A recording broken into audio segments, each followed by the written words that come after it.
Hello बच्चों, कैसे हैं आप लोग। तो आज हम लोग आए हैं फिजिक्स के क्लास 10 का फिजिक्स स्टार्ट करेंगे, जिसमें सबसे पहले पढ़ना है उसका फर्स्ट चैप्टर है प्रकाश का परावर्तन। और पहले ये समझ लेना है कि ये जो चैप्टर है बहुत इंपोर्टेंट है, इससे बहुत सारे सवाल ऑब्जेक्टिव और सब्जेक्टिव आते हैं। और इस लेक्चर के बाद एक भी ऑब्जेक्टिव आपका छूटेगा नहीं, बोर्ड में जितने भी सवाल आएंगे मेरे लेक्चर से बाहर नहीं जाएगा। इसलिए आप लोग जितने स्टूडेंट हैं सब इसको एकदम आराम से बिना स्किप किए इसको देखें। A to Z आपका सब्जेक्टिव और ऑब्जेक्टिव बन जाएगा।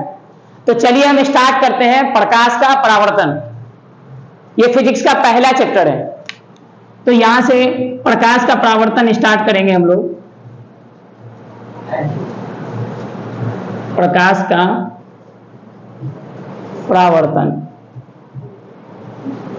इंग्लिश में इसको बोलेंगे reflection of light. Reflection of light. सबसे पहले ये समझना है कि प्रकाश किसको कहते हैं। प्रकाश एक प्रकार की ऊर्जा है जिसकी सहायता से हम संसार को देख पाते हैं। अब बच्चा यहां फंसेगा कि ऊर्जा क्या है। देखिए, आज हम यहां पे आपके सामने लेक्चर दे रहे हैं, तो ये भी एक काम हुआ।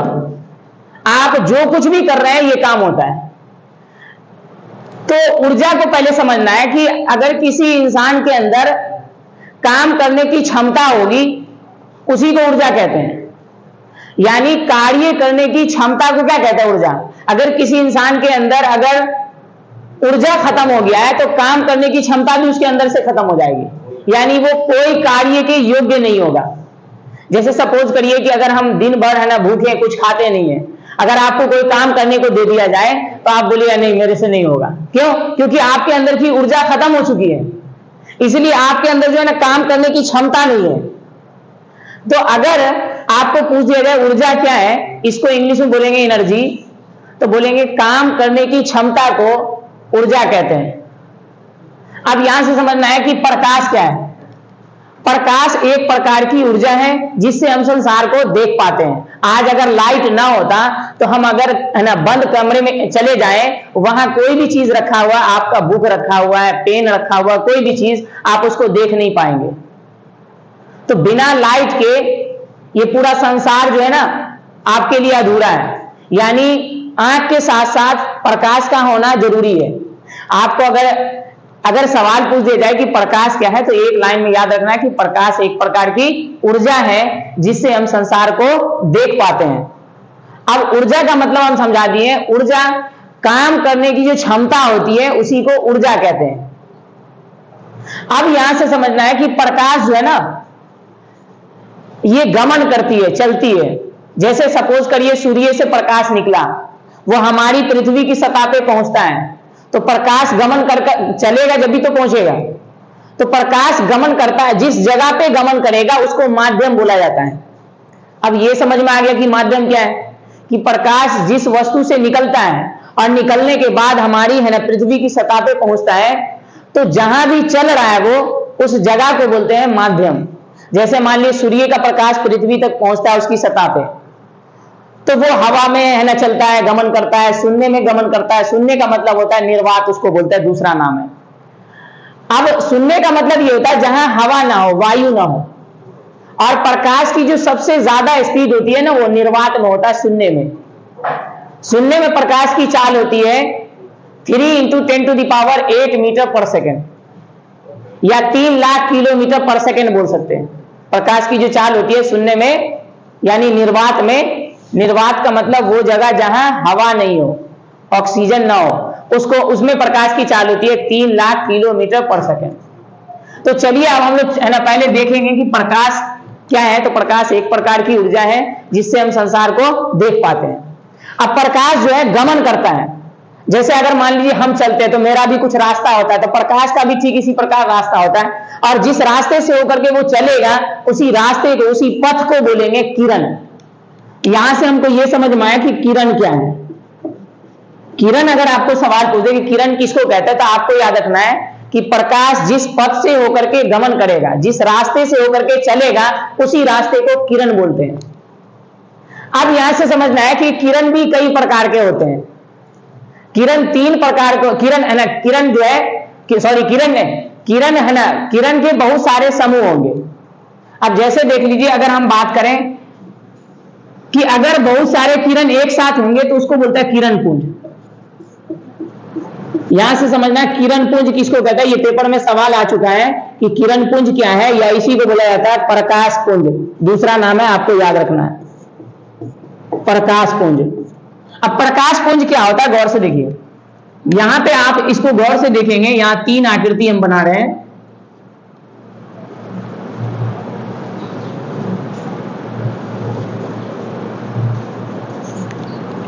इसको आप गौर से देखिएगा तो यहां किरण का समूह है, लेकिन इस किरण को समूह को देखेंगे तो ये 3 तरह का किरण का समूह दिखेगा आपको।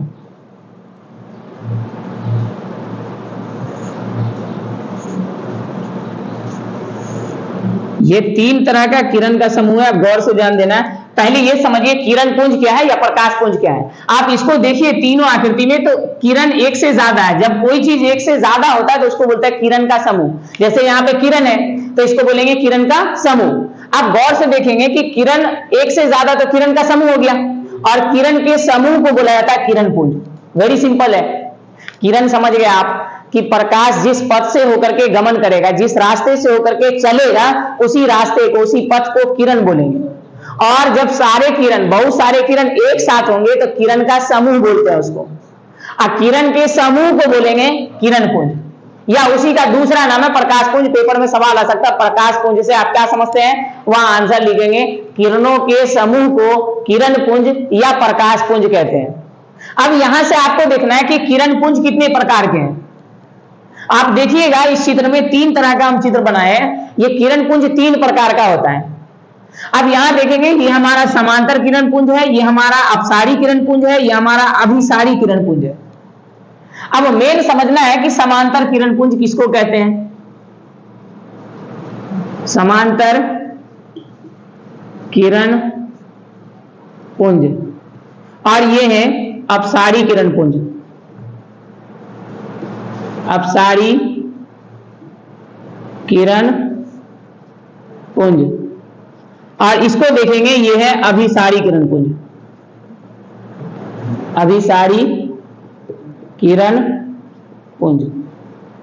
अब गौर से देखिए, अब अगर सवाल पूछे कि समांतर किरण पुंज क्या है, तो उसको है ना लिखने का तरीका है ना, बताने का तरीका क्या है, गौर से देखिए।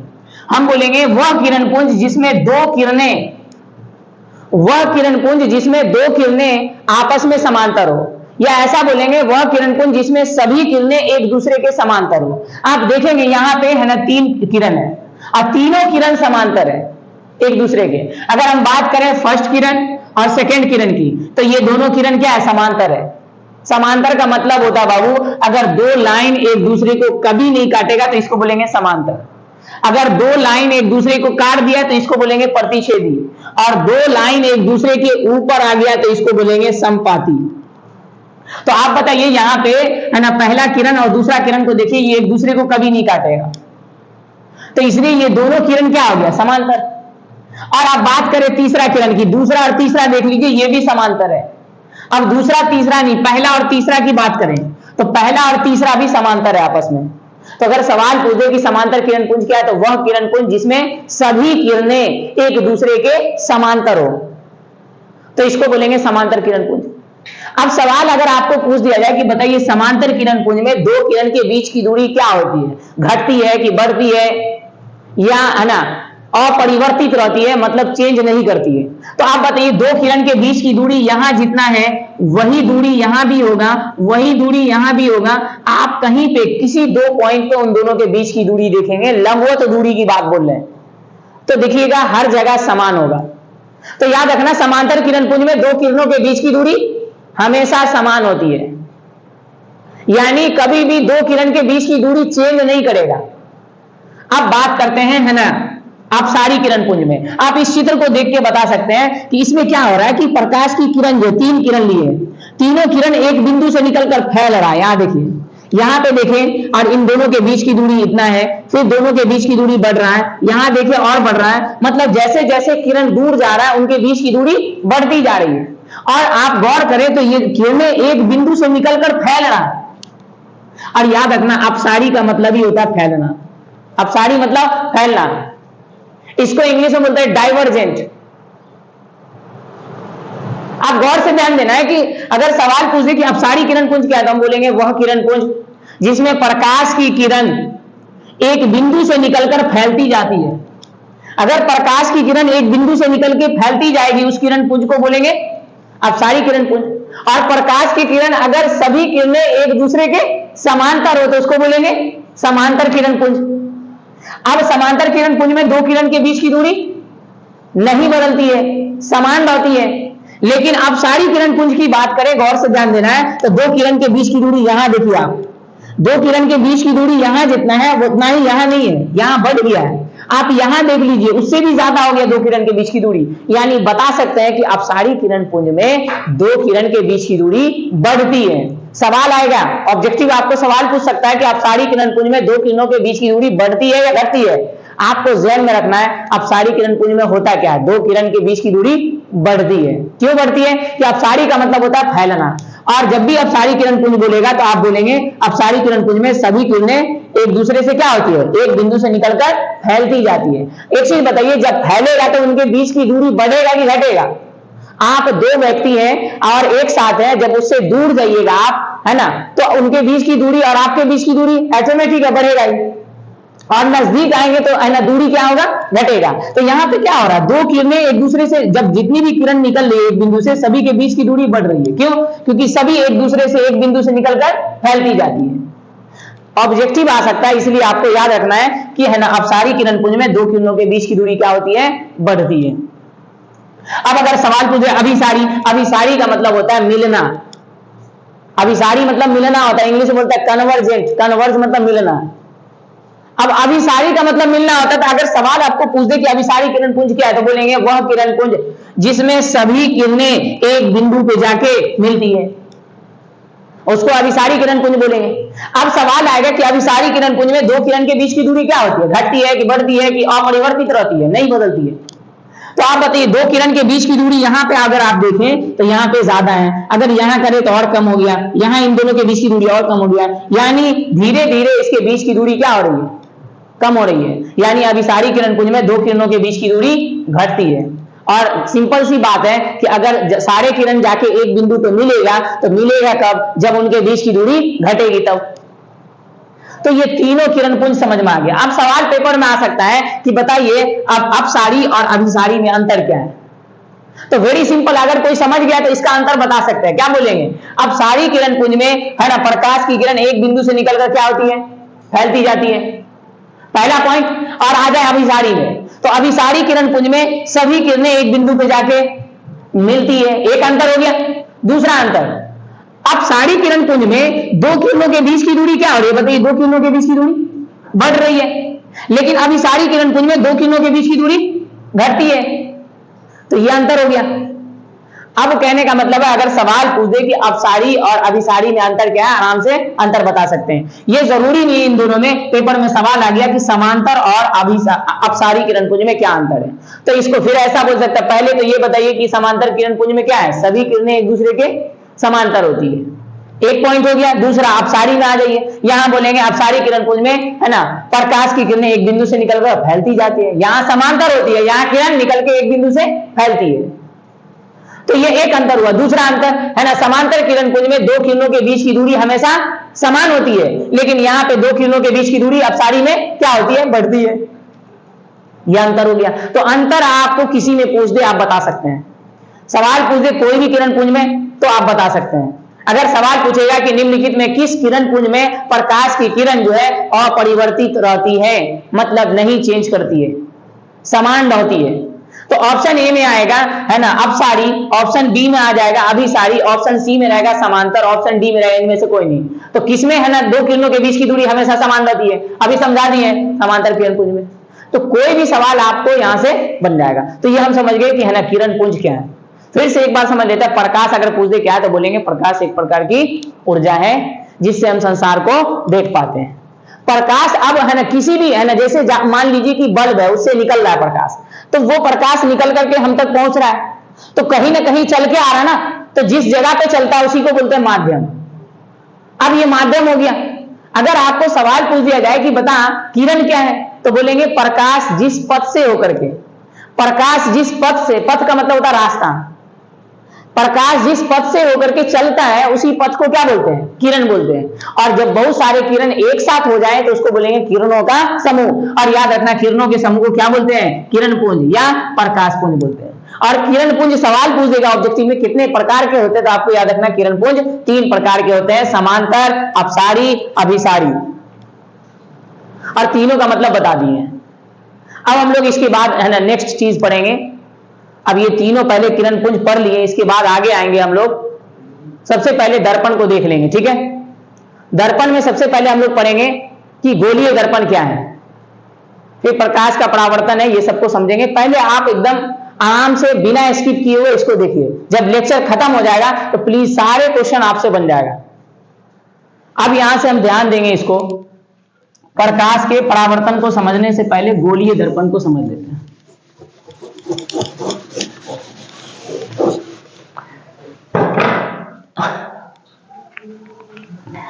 अब यहां से देखना है गोलीय दर्पण किसको कहते हैं।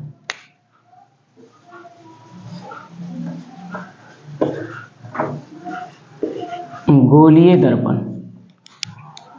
आप गौर से देखेंगे यहां गोलीय दर्पण का कुछ चित्र को देख लीजिए इसको।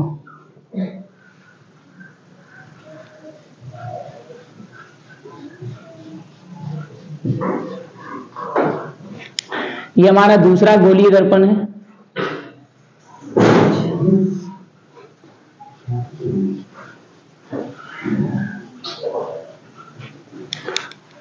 आप अगर इसको गौर से देखेंगे तो इसका परावर्तक सतह एक तरफ से देखिए यहां से, इसको जो है ना, इसका मतलब होता है ये रजतित किया हुआ है। इस साइन का, इस चिन्ह का मतलब हुआ कि इधर से रजतित किया हुआ है, ठीक है। मतलब चांदी का लेप चढ़ा हुआ, उसके ऊपर किसी भी कलर से पेंट किया गया है, ठीक है। और ये जो सतह है ये क्या है, ये परावर्तक सतह इसको बोलेंगे। और यहां देखिए, यहां इसको देख लीजिए, परावर्तक सतह किसको कहते हैं, जब प्रकाश की किरण किसी सतह से टकराएगा वापस लौटेगा उसको बोलेंगे परावर्तक सतह। प्रकाश की किरण आप देख रहे होंगे, जैसे मान लीजिए एक कांच ले लीजिए, कांच को है ना, प्रकाश की किरण जब कांच पे पड़ेगा तो वहां से वापस लौटेगा, तो कांच की जो सतह हो गया उसको बोलेंगे परावर्तक सतह। मतलब प्रकाश की किरण जहां से लौट जाए उसको बोलेंगे परावर्तक सतह। आप गौर से ध्यान देना है। अगर सवाल पूछे गोलीय दर्पण क्या है, तो गोलीय दर्पण जो है उस दर्पण को कहते हैं जिसका परावर्तक सतह गोलीय हो, मतलब गोल हो। आप गौर से देखिएगा, ये है परावर्तक सतह, और ये वाला जो सतह इसको बोलते हैं रजतित किया हुआ, ये है ना। गौर से ध्यान देना है, यानी कि ये जो है ये क्या है, परावर्तक सतह। और परावर्तक सतह को गौर से देखेंगे, ये क्या है बताइए, गोल। और अगर बताइए परावर्तक सतह गोल होगा, यहां भी देख लीजिए आप, ये परावर्तक सतह इधर, इस दर्पण की बात करें तो इसके इस साइड से देखना, इधर ये क्या है, परावर्तक सतह। और अगर परावर्तक सतह गोल है, यहां देखिए तो इसका परावर्तक सतह इधर है, तो ये अगर परावर्तक सतह गोल होगा तो गोलीय दर्पण होगा। अगर सवाल पूछ दिया जाए कि गोलीय दर्पण क्या है, तो वेरी सिंपल है, आपको याद रखना है, जिसका परावर्तक सतह गोलीय हो उसको बोलेंगे गोलीय दर्पण। अच्छा, एक चीज देखते होंगे यहाँ पे, ये भी गोलीय दर्पण है क्योंकि इसका परावर्तक सतह गोल है और इसका भी परावर्तक सतह गोल है, तो दोनों गोलीय दर्पण हो गया। यानी यहां से एक चीज निकल के आ गई कि गोलीय दर्पण कितना प्रकार का, तो सिंपल है, आप बोलेंगे गोलीय दर्पण 2 प्रकार का होता है। अब यहां से समझना है कि गोलीय दर्पण 2 प्रकार का होता है, जिसमें से एक का नाम है, इसका नाम है बाबू अवतल। अवतल है ना, अवतल दर्पण होता है, ठीक है। और दूसरे का नाम है उत्तल दर्पण। ये हमारा उत्तल दर्पण, ठीक है, गौर से देखना है, ये उत्तल दर्पण हो गया, ठीक है। अब समझना है कि अगर सवाल पूछे कि आप बोल दे कि अवतल दर्पण क्या है, तो गौर से देखिए, ये परावर्तक सतह है, इसको देखेंगे ये वक्रित। वक्रित का मतलब होता है अगर इस टाइप का होगा तो इसको बोलेंगे वक्रित, है ना। तो अगर ध्यान देना यहां से, इसका परावर्तक सतह की बात करें तो किधर है, अंदर की तरफ वक्रित है कि बाहर की तरफ, तो ये इसका परावर्तक सतह अंदर की तरफ वक्रित है। क्यों? क्योंकि गौर से देखिए, हम जो ये वक्र बना रहे हैं तो धीरे धीरे अंदर की तरफ क्या हो रहा है, वक्रित हो रहा है, ये अंदर की तरफ वक्रित हो गया। इसकी बात करें तो ये बाहर की तरफ वक्रित है। तो अगर किसी गोलीय दर्पण की है ना परावर्तक सतह जो है वो अंदर की तरफ वक्रित होगा तो उसको बोलेंगे अवतल दर्पण। और है ना परावर्तक सतह जो है ये बाहर की तरफ वक्रित होगा, तो इसको बोलेंगे उत्तल दर्पण। सिंपल है। गोलीय दर्पण को ही बोलते हैं अवतल और उत्तल, लेकिन जिसका परावर्तक सतह अंदर की तरफ वक्रित होगा अवतल दर्पण, जिसका परावर्तक सतह बाहर की तरफ वक्रित होगा उत्तल दर्पण।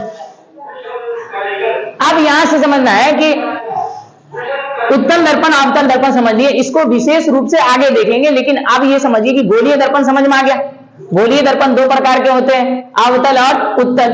अवतल बोल देगा तो वह गोलीय दर्पण जिसका परावर्तक सतह अंदर की तरफ वक्रित हो, उत्तल बोलेगा तो वह गोलीय दर्पण जिसका परावर्तक सतह बाहर की तरफ वक्रित हो। अब यहां से हम लोग समझेंगे कि समतल दर्पण क्या होता है। एक होता है समतल दर्पण, इसको देख लेते हैं, गौर से देखिए। यहां से समतल दर्पण हमारे पास है, समतल दर्पण। समतल दर्पण बोलते हैं ऐसा दर्पण जिसका परावर्तक सतह समतल हो। समतल का मतलब होता है प्लेन।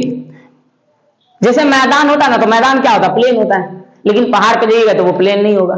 ठीक है, अब यहां से ध्यान देना है, समतल दर्पण बोलेंगे ऐसा दर्पण, देखिए इसका मतलब हुआ रजतित करना, ये रजतित हुआ है। ठीक है, मतलब इसके ऊपर चांदी का लेप है और किसी भी कलर से गहरे रंग से पेंट कर दिया गया है। ठीक है, आप किसी भी चीज को देखेंगे दर्पण में ना, तो उसको आगे जाना होगा तब जाकर के उसको देख सकते हैं। अब देखिए यहां से, और ये हो गया उसका परावर्तक सतह। आप गौर से देखेंगे ये जो परावर्तक सतह है ये क्या है, एकदम समतल है, तो इसको बोलेंगे हम समतल दर्पण। तो अगर सवाल पूछे कि समतल दर्पण क्या है, तो वह दर्पण जिसका परावर्तक सतह क्या हो, समतल हो, तो समतल दर्पण। और जिसका परावर्तक सतह गोल हो उसको बोलेंगे गोलीय दर्पण। तो दोनों का परावर्तक सतह गोल है, तो ये दोनों हो गया गोलीय दर्पण। गोलीय दर्पण दो प्रकार के, अवतल उत्तल। तो अब यहां से समतल दर्पण समझ में आ गया। अब हम लोग देखेंगे समतल दर्पण की क्या विशेषता है, इसको अभी आगे पढ़ेंगे। इससे पहले आपको समझाएंगे कि प्रतिबिंब क्या होता है, उसके बाद इसको समझाएंगे कि समतल दर्पण की क्या विशेषता है, इसका क्या गुण है। अब सबसे पहले हम समझेंगे प्रतिबिंब।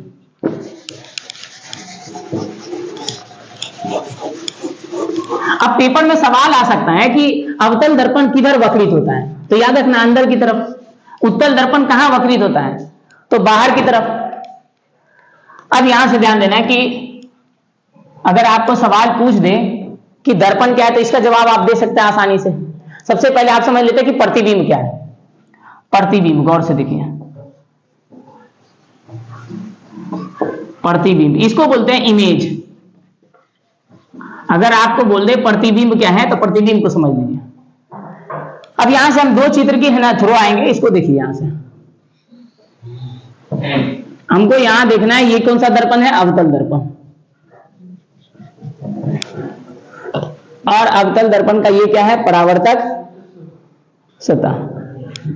अब इस अवतल दर्पण का नाम दे देते हैं कुछ, मान लिए ये MN अवतल दर्पण है। ठीक है,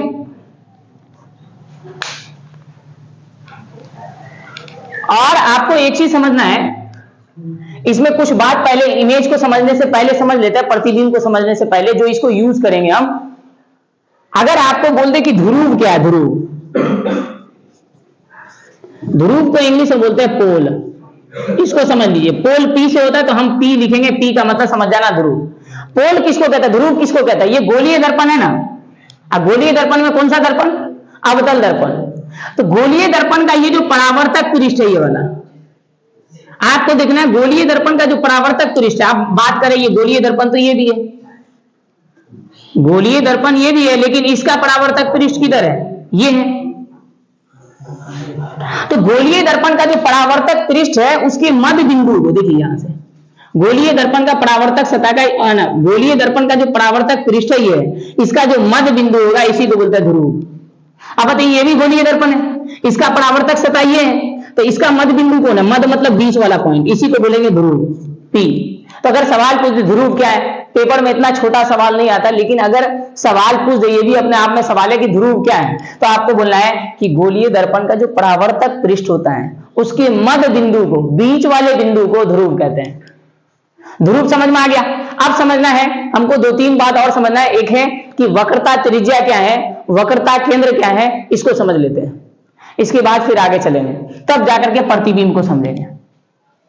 अब गौर से ध्यान देना है कि अगर आपको सवाल पूछे कि वक्रता केंद्र क्या है, आप इसको अगर देखें तो गोलीय दर्पण का ये जो परावर्तक पृष्ठ है ये किसी न किसी गोले का भाग है।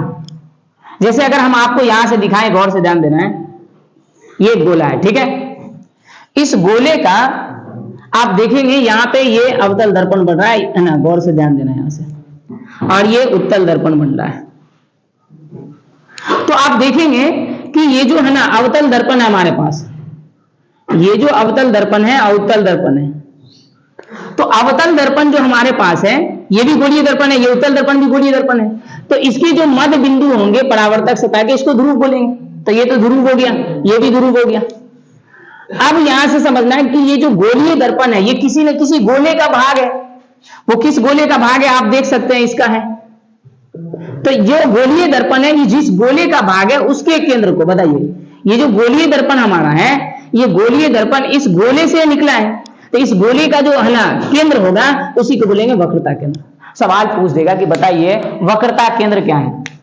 वक्रता केंद्र, वक्रता केंद्र अगर सवाल पूछ दे आपको, तो वक्रता केंद्र को C से निरूपित करते हैं तो क्या है, तो आप क्या बोलेंगे, बोलेंगे गोलीय दर्पण का जो परावर्तक पृष्ठ है, ये जिस गोले का भाग होगा उस गोले के केंद्र को बोलेंगे वक्रता केंद्र।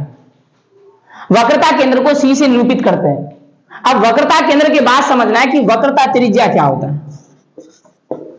वक्रता त्रिज्या, वक्रता त्रिज्या को कैपिटल R से निरूपित करते हैं। R लिखते हैं, गौर से ध्यान देना है। वक्रता त्रिज्या क्या है, तो अगर सवाल पूछ दे कि वक्रता त्रिज्या क्या है, तो आपको ध्यान देना कि गोलीय दर्पण का जो परावर्तक पृष्ठ है, ये जिस गोले का भाग है उसकी त्रिज्या को बोलेंगे वक्रता त्रिज्या। तो बताइए ये जो परावर्तक पृष्ठ है ये इस गोले का भाग है, तो इस गोले की त्रिज्या क्या होगा। त्रिज्या बोलते हैं कि केंद्र से परिधि के किसी एक पॉइंट को मिला दो। परिधि बाबू बोलते हैं ये जो लाइन है इसी को बोलते हैं परिधि। तो केंद्र से परिधि के किसी एक पॉइंट को मिला दिए, यही हो गया त्रिज्या। तो क्योंकि ये तो गोले की त्रिज्या हो गया, इसी गोले की त्रिज्या को बोलेंगे है ना गोलीय दर्पण की वक्रता त्रिज्या। तो समझ में आ गया कि वक्रता त्रिज्या क्या है। जो गोलीय दर्पण है इसकी परावर्तक पृष्ठ जो है, गोलीय दर्पण का जो परावर्तक सतह है, ये जिस गोले का भाग होगा उस गोले की त्रिज्या को बोलेंगे इस गोलीय दर्पण की वक्रता त्रिज्या। और वक्रता त्रिज्या को कैपिटल R बोलते हैं। इतनी बात समझ में आ गया। अब वक्रता त्रिज्या समझ में आ गया। वक्रता केंद्र एक है कि मुख्य अक्ष क्या होता है, इसको समझ लीजिए। मुख्य अक्ष या इसी का दूसरा नाम है प्रधान अक्ष। प्रधान अक्ष। अगर सवाल पूछ दे कि मुख्य अक्ष क्या है, तो आप देखिएगा जो गोलीय दर्पण का परावर्तक पृष्ठ है उसका जो ध्रुव है और उसका जो वक्रता केंद्र है, उन दोनों से होकर के जाने वाली एक सीधी रेखा को बोलेंगे मुख्य अक्ष। तो यही है मुख्य अक्ष। अगर सवाल पूछे कि मुख्य अक्ष क्या है, तो एक ऐसी रेखा, एक ऐसी सीधी रेखा जो ध्रुव और वक्रता केंद्र से होके गुजरती हो, इसको बोलेंगे मुख्य अक्ष या प्रधान अक्ष बोलेंगे। तो मुख्य अक्ष समझ में आ गया। अब हम लोग देखेंगे प्रतिबिंब, और प्रतिबिंब आसानी से समझ सकते हैं। अब देखिए प्रतिबिंब किसको कहते हैं।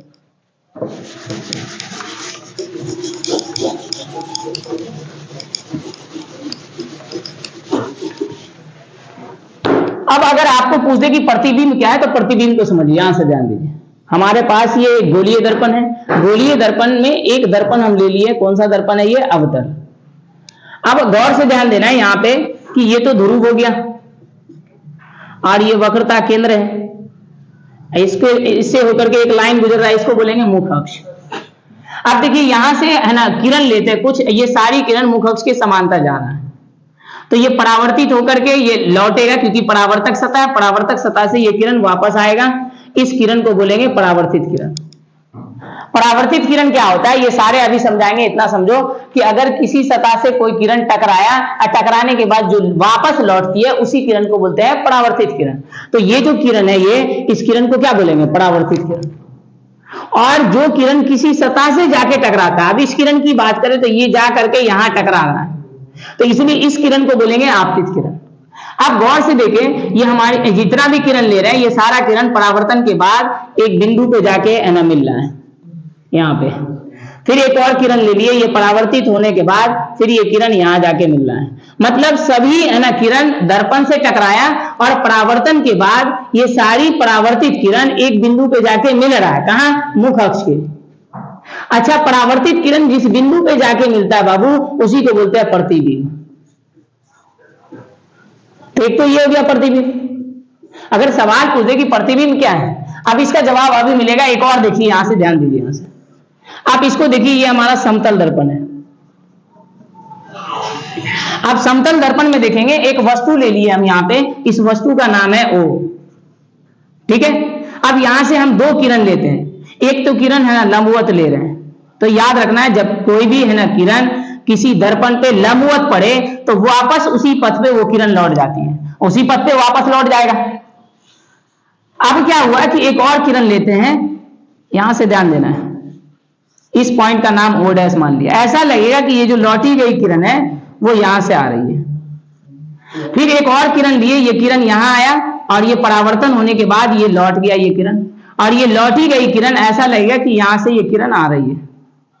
आप बताइए, ये सारे किरण जाके दर्पण से टकराया, अपरावर्तित होने के बाद, लौटने के बाद ये सारा किरण एक बिंदु से आती हुई प्रतीत हो रहा है, ऐसा लग रहा है कि इस बिंदु से आ रही है। तो जिस बिंदु से आती हुई प्रतीत होती है, परावर्तित किरण जो है जिस बिंदु से आता हुआ लग रहा है, उस बिंदु को भी प्रतिबिंब बोलेंगे। और या फिर परावर्तित किरण जिस बिंदु पे जाके मिल रहा है उसको भी प्रतिबिंब बोलेंगे। तो इसका मतलब यह समझ में आ गया होगा कि प्रतिबिंब भी दो प्रकार का होता है। तो सबसे पहले समझिए प्रतिबिंब किसको कहता है, अब इस चित्र के थ्रू समझिए। ये सब किरण क्या है, आपतित किरण, और यहां से टकराने के बाद ये तीनों किरण वापस लौटा, इसको क्या बोलेंगे, परावर्तित किरण।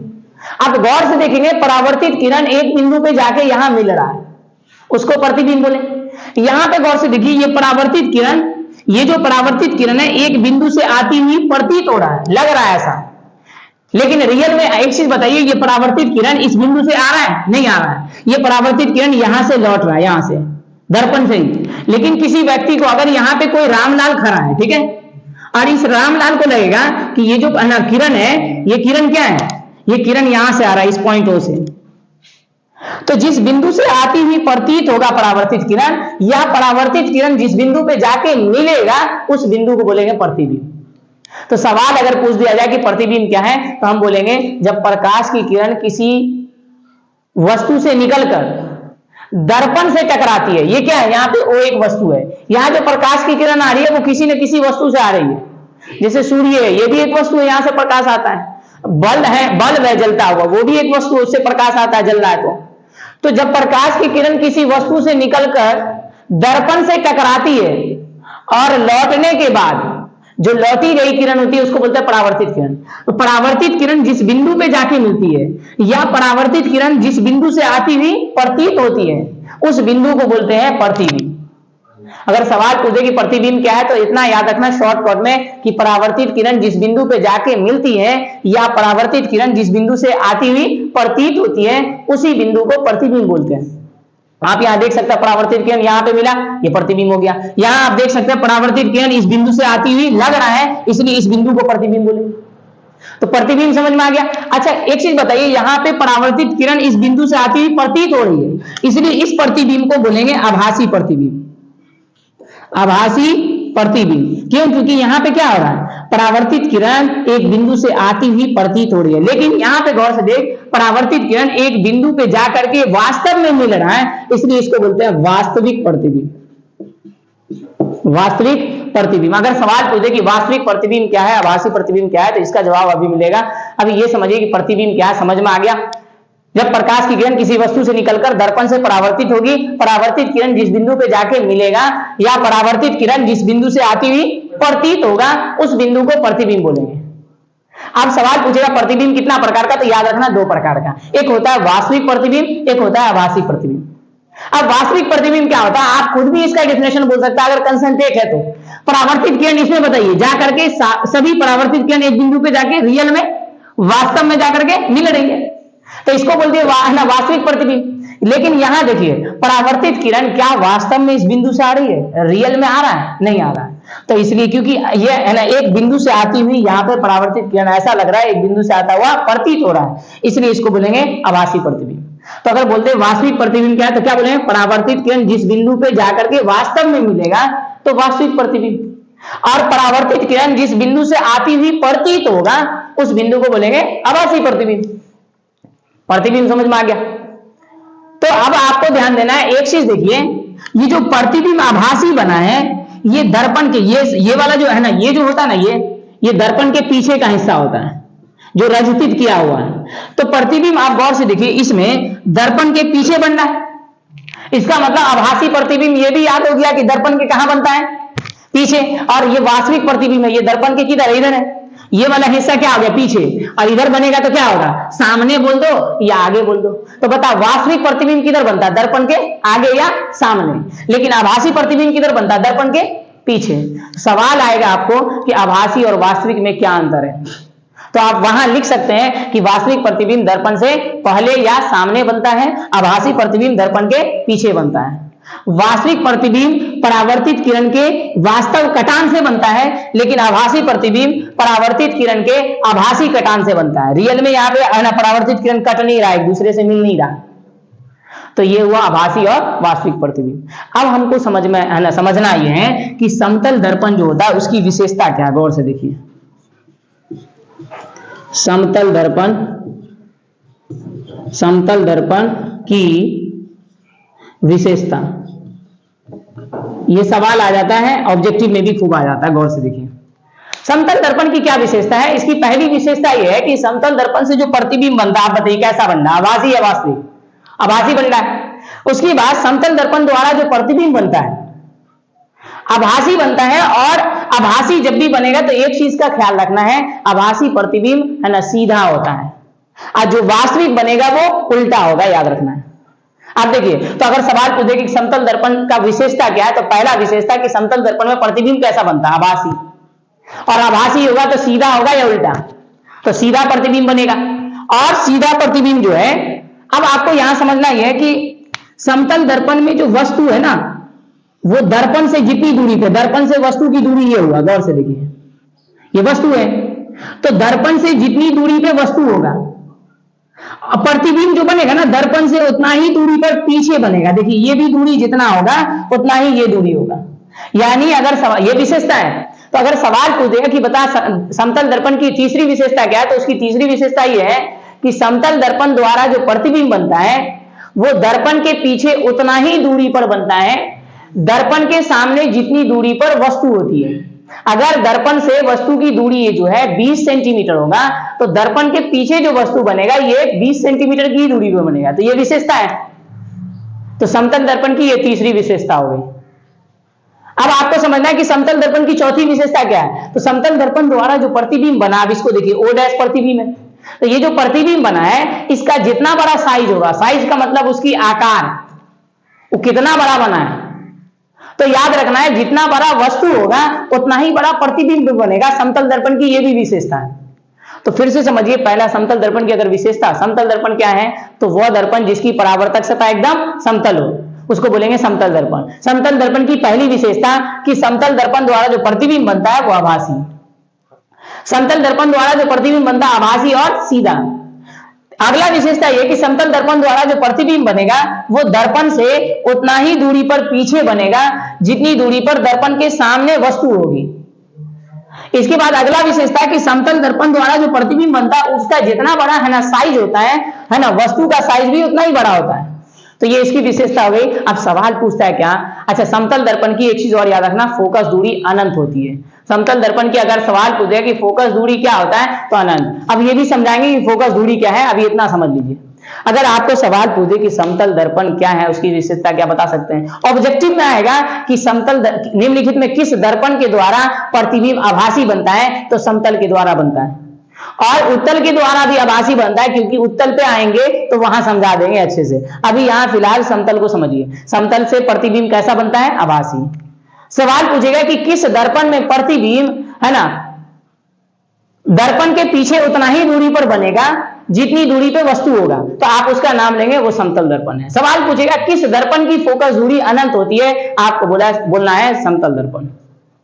इतना समझ में आ गया समतल दर्पण की विशेषता, ऑब्जेक्टिव आ सकता है इससे। अब समतल दर्पण हम समझ गए। अब इसके बाद हम चलेंगे अवतल दर्पण में, कुछ है ना। इससे पहले ऐसा करते हैं कि प्रकाश के परावर्तन को देख लेते हैं, फिर अवतल उत्तल के बारे में पढ़ेंगे। तो सबसे पहले प्रकाश का परावर्तन समझिए।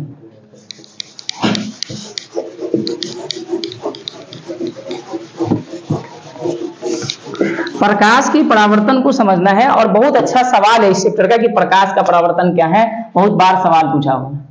प्रकाश का प्रकाश का परावर्तन। फिर प्रकाश के परावर्तन का नियम पढ़ेंगे हम लोग, कितने नियम है। सबसे पहले प्रकाश का परावर्तन क्या होता है, तो कोई भी सतह, गौर से ध्यान देना, जब प्रकाश की किरण किसी वस्तु से निकलकर किसी सतह से टकराती है, अब वो अगर परावर्तक सतह होगा तो उससे प्रकाश की किरण वापस लौटेगी, तो वापस लौटी गई किरण को बोलते हैं परावर्तित किरण। जैसे सपोज करिए, यहां गौर से ध्यान दीजिए, प्रकाश का परावर्तन अगर पूछ दे तो क्या बोलेंगे, जब प्रकाश की किरण किसी सतह से टकराकर वापस लौटती है, इसे प्रकाश का परावर्तन कहते हैं। किसी भी सतह से टकराया वापस लौटा, इसी को क्या कहते हैं, इस घटना को बोलेंगे प्रकाश का परावर्तन। अब आपको समझना यह कि प्रकाश के परावर्तन के कितने नियम हैं, परावर्तित किरण क्या है, आपतित किरण क्या है, इसको समझ लीजिए। अब यहां से ध्यान देना, ये एक समतल दर्पण बनाए हैं और समतल दर्पण में प्रकाश की एक किरण इस सतह से टकराया।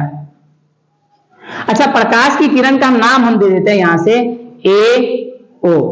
अब एओ किरण को गौर से देखेंगे, ये समतल दर्पण जो है, इसके सतह जो है उससे क्या हो रहा है, इस दर्पण का नाम दे दिए हैं मैंने, उसके बिंदु ओ पे जाके टकरा रहा है।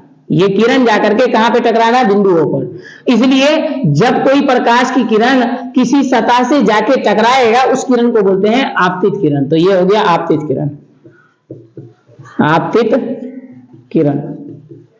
अब गौर से यहां ध्यान देना है, अब ये प्रकाश की किरण यहां टकराया, ये वापस लौटेगा, तो वापस लौटी गई किरण को बोलते हैं परावर्तित किरण, परावर्तित किरण। अब यहां से ध्यान देना है कि अगर सवाल पूछे आपतित किरण क्या है, तो किसी सतह से टकराने वाले किरण को आपतित किरण कहेंगे, वापस लौटी गई किरण को परावर्तित किरण कहेंगे। और याद रखना है कि एक होता है आपतन बिंदु, इसको बोलते हैं आपतन बिंदु, आपतन बिंदु। अगर बोलते हैं आपतन बिंदु क्या, आप गौर से देखिए, आपतित किरण जिस बिंदु से जाके टकरा रहा है उसी बिंदु को आपतन बिंदु बोलते हैं। और आपतन बिंदु पे अगर हम लंब खींच दें, आपतन बिंदु पे लंब खींच देते हैं, इस लंब का नाम दे देते हैं, है ना, पी दे देते हैं इसका। तो आपतन बिंदु पे जो लंब खींचे गए इसका नाम है ओपी। तो ये क्या हो गया, इसी को बोलेंगे अभिलंब। आपतन बिंदु पे लंब खींचे गए जो जाते हैं उसी को क्या बोलते हैं, अभिलंब। तो अगर सवाल पूछे कि अभिलंब क्या है, तो क्या बोलेंगे, आपतन बिंदु पे खींचे गए लंब को अभिलंब बोलते हैं। ये जो लंब खींचा गया आपतन बिंदु पे, तो इस लंब का नाम होगा अभिलंब। अब गौर से ध्यान देना है कि आपतन कोण क्या होता है, याद रखना है, आपतित किरण और अभिलंब इसके बीच के कोण को बोलते हैं आपतन कोण। ये हो गया आपतन कोण। आपतन कोण अगर सवाल पूछे क्या है, तो क्या बोलेंगे, आपतित किरण और अभिलंब के बीच के कोण को आपतन कोण बोलते हैं। और ये परावर्तित किरण है और ये अभिलंब है, इसके बीच के कोण को बोलते हैं परावर्तन कोण, परावर्तन कोण। तो अगर सवाल पूछे परावर्तन कोण क्या है, तो परावर्तित किरण और अभिलंब के बीच के कोण को बोलते हैं परावर्तन कोण। क्योंकि है ना, आपतन कोण का नाम होता है angle of incidence, angle of incidence. तो क्योंकि है ना एंगल ऑफ इंसिडेंस आई से होता है, इसलिए हम लोग इसको आई से निरूपित करेंगे। आपतन कोण को आई बोलते हैं, और परावर्तन कोण जो होता है ना उसको बोलते हैं एंगल ऑफ रिफ्लेक्शन। तो क्योंकि ये आर से होता है तो हम लोग इसको आर लिखेंगे। आपतन कोण को आर से निरूपित करते हैं, है ना, आपतन कोण को आई से निरूपित करते हैं, परावर्तन कोण को आर से निरूपित करते हैं। अगर कहीं आर लिख दिए इसका मतलब समझ जाना है कि परावर्तन कोण, आई लिख दिए इसका मतलब आपतन कोण। तो ये चीज बताइए, अगर सवाल पूछे आपतित किरण क्या है, किसी सतह से टकराने वाले किरण को आपतित किरण कहेंगे, किसी सतह से टकराकर वापस लौटी गई किरण को परावर्तित किरण कहेंगे। आपतित किरण जिस बिंदु से जाके टकराया उस बिंदु को आपतन बिंदु कहेंगे। आपतन बिंदु पे जो लंब खींचे जाते हैं उस लंब को क्या बोलते हैं, अभिलंब। अब ये समझना है कि आपतित किरण और लंब के बीच के कोण को क्या कहते हैं, आपतन कोण, और परावर्तित किरण और अभिलंब के बीच को क्या बोलते हैं, परावर्तन कोण। अब समझना यह है कि प्रकाश के परावर्तन के कितने नियम हैं, प्रकाश के परावर्तन के कितने नियम है। तो पहला नियम है कि आपतन कोण बराबर होता है परावर्तन कोण के, यानी एंगल आई बराबर होता है एंगल आर के। आपतन कोण बराबर होता है परावर्तन कोण के। सवाल पेपर में यह भी आ सकता है कि प्रकाश के परावर्तन के नियम के अनुसार आपतन कोण बराबर होते हैं, तो ऑप्शन जहां रहेगा परावर्तन कोण के, तो वहां उसको टिक मार देंगे। आपतन कोण बराबर होता है परावर्तन कोण के। दूसरा नियम यह है कि आपतित किरण और परावर्तित किरण और आपतन बिंदु पे जो लंब खींचे गए हैं, इन तीनों की बात गौर से ध्यान देना, आपतित किरण, परावर्तित किरण और ये जो लंब खींचे गए हैं कहां, आपतन बिंदु पे, तीनों जो है एक ही समतल में होनी चाहिए। एक ही समतल का मतलब क्या होता है, गौर से ध्यान देना। हमारे पास ये है ना 3 मार्कर है, इसको गौर से आप लोग देखेंगे तो समझ में आ जाएगा एक ही समतल का मतलब क्या होता है। आप देखिए इसको, आप देखिएगा यहाँ पे ये आपतित किरण है और ये परावर्तित किरण है और ये हमारा जो यहाँ जो पकड़े हुए है जिसमें तीनों है ना मार्कर फंसा हुआ है, ये आपतन बिंदु है। आपतन बिंदु पे ये जो मार्कर दिख रहा है, ये आपतन बिंदु पे लंब खींचा गया एक तरीके से। एक एग्जांपल बता रहे हैं, आप इसको फील कर सकते हैं। तो आपतन बिंदु पे ये जो लंब खींचेगा, ये अभिलंब हो गया, ये आपतित किरण, ये परावर्तित किरण। आप देखेंगे तो तीनों का सतह एक ही होगा, ये एक समतल हो गया। ये समतल का मतलब समझा रहे हैं, तीनों एक ही समतल में होगा, तो ये एक समतल हुआ। अब देखिए इसका दूसरा समतल का मतलब क्या होता है। अब जैसे देखिए ये हमारे पास एक है और तीसरा है ना, ये ले लिए, इसको गौर से देखिए आप इसको देखेंगे तो इसका 2 मार्कर, इसको देखिए ये एक समतल हो गया। तो यहां पे आप गौर से देखेंगे तो तीनों मार्कर एक ही समतल में नहीं है, तीनों मार्कर एक ही समतल में नहीं है। ये 2 मार्कर एक समतल में है, इस दोनों की बात करें तो ये दोनों एक ही समतल में है, इसकी बात करें तो ये दोनों एक ही समतल में है, लेकिन हम तीनों की बात करें तो तीनों एक समतल में नहीं है। तो एक ही समतल का मतलब समझ में आ गया होगा कि आपतित किरण और परावर्तित किरण और आपतन बिंदु पे जो लंब खींचे जाते हैं, तीनों एक ही समतल में होते हैं। ये परावर्तन के 2 नियम है। सवाल पूछता है कि प्रकाश के परावर्तन के कितने नियम है, कौन कौन, तो हम बताएंगे प्रकाश के परावर्तन के 2 नियम है। पहला कि आपतन कोण बराबर होता है परावर्तन कोण के। दूसरा कि आपतित किरण, परावर्तित किरण और आपतन बिंदु पे खींचे गए अभिलंब तीनों एक ही समतल में होते हैं। ये प्रकाश के परावर्तन के नियम। अब हम समझेंगे कि यहां जो है अगर सवाल पूछ दिया कि प्रकाश की किरण अगर मुख अक्ष के समांतर जाता है तो कहां से परावर्तित होकर के गुजरेगा, अब इसको देख लेंगे। पहले इसको सबको समझ में आ गया होगा, आशा करते हैं। आप लोग इसको नोट करते रहिए प्लीज और लेक्चर को एकदम आराम से देखिए। जब चैप्टर खत्म होगा तो A to Z सवाल बनेगा, एक भी सवाल बोर्ड का नहीं छूटेगा। रट्टा नहीं मारना, मैथ है ना, मैथ तो बच्चा रट्टा मारता ही है, साइंस को भी रट्टा मारता है, साइंस भी रटने की चीज नहीं है, सारे चीज समझने की है। अब यहां से हम देख लेते हैं सबसे पहले कि अगर प्रकाश की किरण अलग अलग दिशा में जाएगी तो कहां से परावर्तित होकर के लौटेगी। गौर से ध्यान देना। पहले हम अवतल दर्पण ले लेते हैं। ये हमारे पास अवतल दर्पण है और अवतल दर्पण में प्रकाश की किरण, पहली किरण ले रहे हैं कि मुख अक्ष के समांतर जाएगा तो क्या होगा, ये ध्रुव हो गया और यहां से ये हो गया वक्रता केंद्र। तो इस लाइन को बोलेंगे मुख अक्ष। अभी देखिए हमारे पास एक किरण है, ये मुख अक्ष के समांतर जा रहा है। तो अगर प्रकाश की किरण मुख अक्ष के समांतर जाएगा तो क्या होगा, परावर्तित किरण जिस बिंदु से होकर गुजरेगा मुख अक्ष के, गौर से देखो ये परावर्तित किरण है और परावर्तित किरण मुख अक्ष के यहां से गुजर रहा है। फिर दूसरा हम प्रकाश की किरण ले लिए, मुख अक्ष के समांतर है। ये परावर्तन के बाद मुख अक्ष के जिस बिंदु से होकर गुजरता है, ये परावर्तित किरण यहां से गुजर रहा है, तो जिस बिंदु से होकर गुजरता है उसको बोलता है मुख्य फोकस। मुख्य फोकस। अगर सवाल आ जाए पेपर में कि मुख्य फोकस क्या है, किसका, गोलीय दर्पण का, तो क्या बोलेंगे, परावर्तित किरण जिस बिंदु से है ना जाकर के गुजरती है। जब प्रकाश की किरण है ना मुख अक्ष के समांतर आती है तो परावर्तित किरण जिस बिंदु से होके गुजरती है, किसके, मुख अक्ष के। ये मुख अक्ष की जिस बिंदु से गुजर रही है ये किरण, उस बिंदु को है ना मुख्य फोकस बोलते हैं। या फिर ऐसा भी हो सकता है, गौर से ध्यान देना, यहाँ एक दर्पण है हमारे पास, ये भी गोलीय दर्पण है लेकिन ये उत्तल दर्पण है। इसकी बात करें तो ये ध्रुव है और यहाँ वक्रता केंद्र है और प्रकाश की किरण मुख अक्ष के समांतर गया। मुख अक्ष के समांतर जाएगा तो परावर्तन के बाद ये किरण मुख अक्ष के एक बिंदु से आती हुई प्रतीत होगा, है ना। एक और किरण ले लिए, ये मुख अक्ष के समांतर है, परावर्तन के बाद ये किरण जो है मुख अक्ष के एक बिंदु से आती हुई प्रतीत हो रही है। तो मुख अक्ष की जिस बिंदु से आती हुई प्रतीत होती है इसी को बोलते हैं मुख्य फोकस।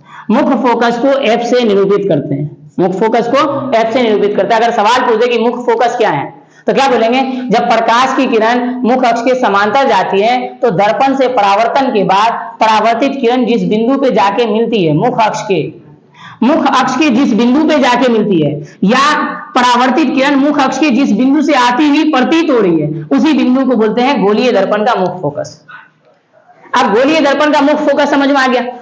अब समझेंगे कि अगर प्रकाश की किरण मुख अक्ष के समांतर आएगा तो कहां से गुजरेगा। तो दोनों दर्पण के अंदर देखेंगे बारी बारी से। सबसे पहले ऐसा करते हैं, है ना, अवतल दर्पण में देख लेते हैं। अवतल दर्पण में प्रकाश की किरण अगर मुख अक्ष के समांतर आया, ये हमारा अवतल दर्पण है। अब इसमें अगर गौर से देखेंगे तो ये क्या है, ध्रुव है, और इसको बोलेंगे फोकस, और ये हो जाएगा वक्रता केंद्र। मुख अक्ष के समांतर प्रकाश की किरण आया तो याद रखना है, जब भी प्रकाश की किरण मुख अक्ष के समांतर आएगा तो परावर्तन के बाद फोकस से गुजरेगा। एक और प्रकाश की किरण ले लेना है जो मुख अक्ष के समांतर है, तो ये परावर्तित किरण जो आएगी वो फोकस से होके गुजरेगा। तो सवाल आ सकता है कि अवतल दर्पण में प्रकाश की किरण मुख अक्ष के समांतर आ रहा है, तो परावर्तन के बाद परावर्तित किरण मुख अक्ष के कहां से गुजरेगा, तो आपको याद रखना फोकस से। दूसरा सवाल यह है कि अगर अवतल दर्पण है, ठीक है, अवतल दर्पण में प्रकाश की किरण फोकस से होके गुजरा, ये ध्रुव है और है ना ये फोकस है और ये वक्रता केंद्र है। प्रकाश की किरण अगर फोकस से होके गुजरा, ठीक है, तो परावर्तित होने के बाद लौटने के बाद कहां से गुजरेगा, तो मुख अक्ष के समांतर हो जाएगा। एक और किरण ले लेते हैं, ये मुख अक्ष है ना फोकस से होके गुजरा, तो परावर्तित होने के बाद लौटने के बाद है ना मुख अक्ष के समांतर हो जाएगा। तो अब तक दो चीज देखें कि अगर मुख अक्ष के समांतर आएगा तो परावर्तित किरण फोकस से गुजरेगा, अगर प्रकाश की किरण फोकस से होके गुजरेगा तो परावर्तन के बाद देखो मुख अक्ष के समांतर हो जाएगा। तो ये दो चीज समझ। अब तीसरा देखना है कि प्रकाश की किरण अगर वक्रता केंद्र से होके गुजरती है तो परावर्तन के बाद कहां से जाएगा। अब यहां देखिए, प्रकाश की किरण अगर वक्रता केंद्र से होके गुजरेगा तो याद रखना है वापस उसी पथ पे लौटता है। ये ध्रुव हो गया, ये फोकस हो गया, ये वक्रता केंद्र हो गया। अगर प्रकाश की किरण है ना वक्रता केंद्र से होके गुजर रहा है, वक्रता केंद्र से होकर गुजरा तो दर्पण से टकराया, अब परावर्तन के बाद वापस उसी पथ पे लौट जाएगा। तो सवाल ये भी आता है कि अगर प्रकाश की किरण वक्रता केंद्र से होकर गुजर रहा है अवतल दर्पण में, तो है ना दर्पण से परावर्तन के बाद कहां से गुजरेगा, तो वापस उसी पथ पे लौट जाएगा। अब यहां से समझना यह है क्यों लौट गया, क्योंकि जब प्रकाश की किरण जो है ना दर्पण वक्रता केंद्र से होकर गुजरेगा, दर्पण से टकराएगा, तो ये लंबवत पड़ता है। मतलब लंबवत पड़ता है, इसका मतलब है इसके बीच जो एंगल बनता है ना यहाँ पे 90 डिग्री का, तो ये किरण लंबवत हो जाता है, जिस कारण से अगर प्रकाश की किरण किसी भी सतह पे लंबवत पड़ेगा तो वापस उसी पथ पे लौटता है। अगर मान लो हमारे पास ये दर्पण है, एक प्रकाश की किरण ले लिए, ये लंबवत पड़ गया, तो वापस उसी पथ पे उसको लौटना होगा अगर लंबवत पड़ेगा तो। अब यहां से ये समझ में आ गया। एक और समझेंगे कि जब प्रकाश की किरण ध्रुव पे टकराएगा जाकर के, तो परावर्तन के बाद कहां से गुजरेगा, इसको देख लीजिए। अब प्रकाश की किरण अगर ध्रुव पे है ना टकराता है जाके अवतल दर्पण में, ये ध्रुव है, ये फोकस है, ये वक्रता केंद्र है। अगर प्रकाश की किरण ध्रुव से जाके टकराता है, ध्रुव से जाके टकराता है अवतल दर्पण में, तो परावर्तन के बाद यहां से ध्यान देना है कि मुख अक्ष से आपतित किरण जितना एंगल बनाता है, परावर्तित किरण मुख अक्ष से उतना ही एंगल बनाएगा। तो ये है ना पूरा ये किरण आरेख हम लोग देख लिए, इसको किरण आरेख बोलते हैं। फिर से समझ लीजिए, मुख अक्ष के समांतर जाएगा, फोकस से गुजरेगा, फोकस से होके जाएगा तो मुख अक्ष की समांतर परावर्तित होकर के निकलेगा परावर्तित किरण, और प्रकाश की किरण वक्रता केंद्र से होके जाएगा तो परावर्तन के बाद वापस उसी पथ पे लौट जाएगा। और प्रकाश की किरण अगर ध्रुव से टकरा रहा है तो है ना मुख अक्ष के साथ है ना आपतित किरण जितना एंगल बनाता है, मुख अक्ष के साथ परावर्तित किरण उतना ही एंगल बनाती हुई लौट जाएगी। तो ये चीज समझ में आ गया।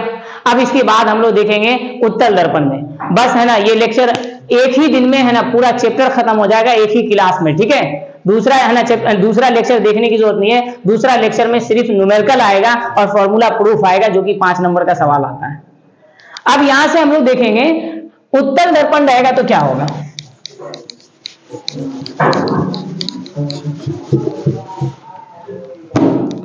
अगर उत्तल दर्पण में अगर सवाल ये पूछ दिया जाता है कि उत्तल दर्पण में प्रकाश की किरण आ रहा है, प्रकाश की किरण ये ध्रुव है, ये फोकस है, ये वक्रता केंद्र है, और प्रकाश की किरण मुख अक्ष के समांतर आ रही है, तो मुख अक्ष के समांतर आएगा तो यहां से ध्यान देना है कि उत्तल दर्पण में परावर्तित किरण जो है फोकस से आती हुई प्रतीत होगा। देखो मुख अक्ष के समांतर आ रहा है तो ये जो परावर्तित किरण है फोकस से आता हुआ लगेगा आपको, लेकिन परावर्तित किरण फोकस से नहीं आ रहा, प्रतीत होगा। दूसरा चीज देखना है कि अगर प्रकाश की किरण फोकस की दिशा में आया, फोकस की दिशा में आया, यहाँ क्योंकि उत्तल दर्पण है ना तो इसमें फोकस से होके गुजरेगा नहीं। उसका रीजन है अभी बताते हैं, गौर से ध्यान देना। क्योंकि प्रकाश की किरण इधर पड़ेगा, ये परावर्तक सतह है, तो प्रकाश की किरण यहीं से लौट जाएगा, फोकस से जाएगा कहां से? तो आपको ध्यान देना, प्रकाश की किरण अगर फोकस की दिशा में आया तो परावर्तित होने के बाद ये किरण मुख अक्ष के समांतर गुजरेगा। ये मुख अक्ष है, इसके समांतर हो जाएगा। और अगला चीज है कि अगर प्रकाश की किरण है ना वक्रता केंद्र की दिशा में आया, प्रकाश की किरण अगर वक्रता केंद्र की दिशा में आया तो वापस उसी पथ पे लौटेगा। गौर से ध्यान देना है, ये प्रकाश की किरण वक्रता केंद्र की दिशा में आए तो वापस उसी पथ पे लौट जाएगा। लास्ट है कि अगर प्रकाश की किरण ध्रुव पे टकराता है उत्तल दर्पण में, तो जितना एंगल बनाता है वो, है ना, आपतित किरण के साथ परावर्तित किरण के साथ भी उतना ही एंगल बनाती हुई परावर्तित हो जाएगा। गौर से देखिए, ये एंगल आई है और ये एंगल आर है, ये दोनों बराबर होगा। तो अगर सवाल पूछे कि ध्रुव की दिशा में आती है, यानी ध्रुव से टकराती है, तो परावर्तन होने के बाद परावर्तित किरण कहां से जाती है? तो मुख अक्ष से जितना एंगल बनाता है आपतित किरण, परावर्तित किरण के साथ भी मुख अक्ष से उतना ही एंगल बनाएगा। तो ये किरण आरेख देख लिए दोनों दर्पण के अंदर। अब हम लोग ऐसा करेंगे कि, है ना, अवतल दर्पण के द्वारा जो प्रतिबिंब बनेगा वो कैसा बनेगा।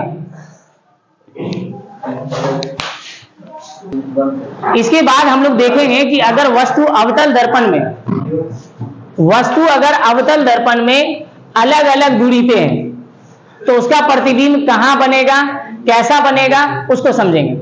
तो चलिए आप देख लेते हैं हम लोग।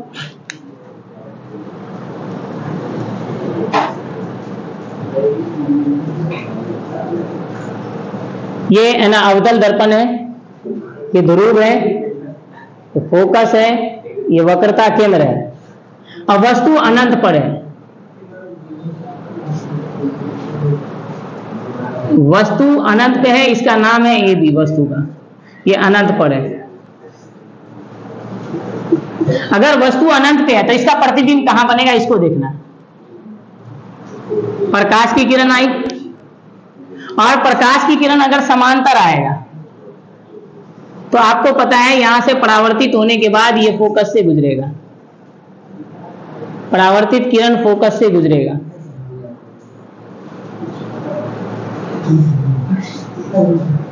परावर्तित किरण फोकस से इस तरीके से गुजर जाएगा। तो आपको अगर ध्यान देना, अगर सवाल पूछ दे कि बता कि वस्तु अनंत पे है तो प्रतिबिंब कहां बनेगा, अवतल दर्पण में, प्रतिबिंब फोकस पे बनेगा।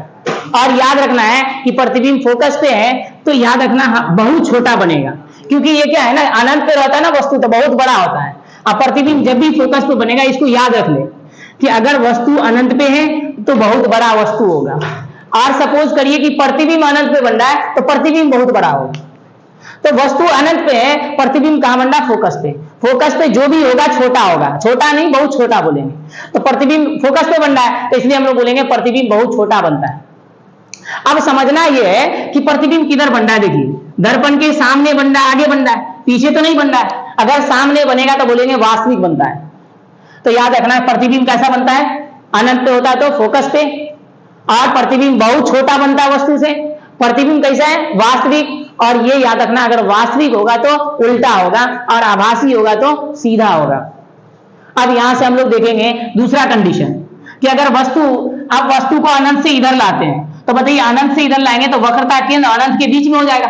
तो वस्तु अगर ऐसा हो,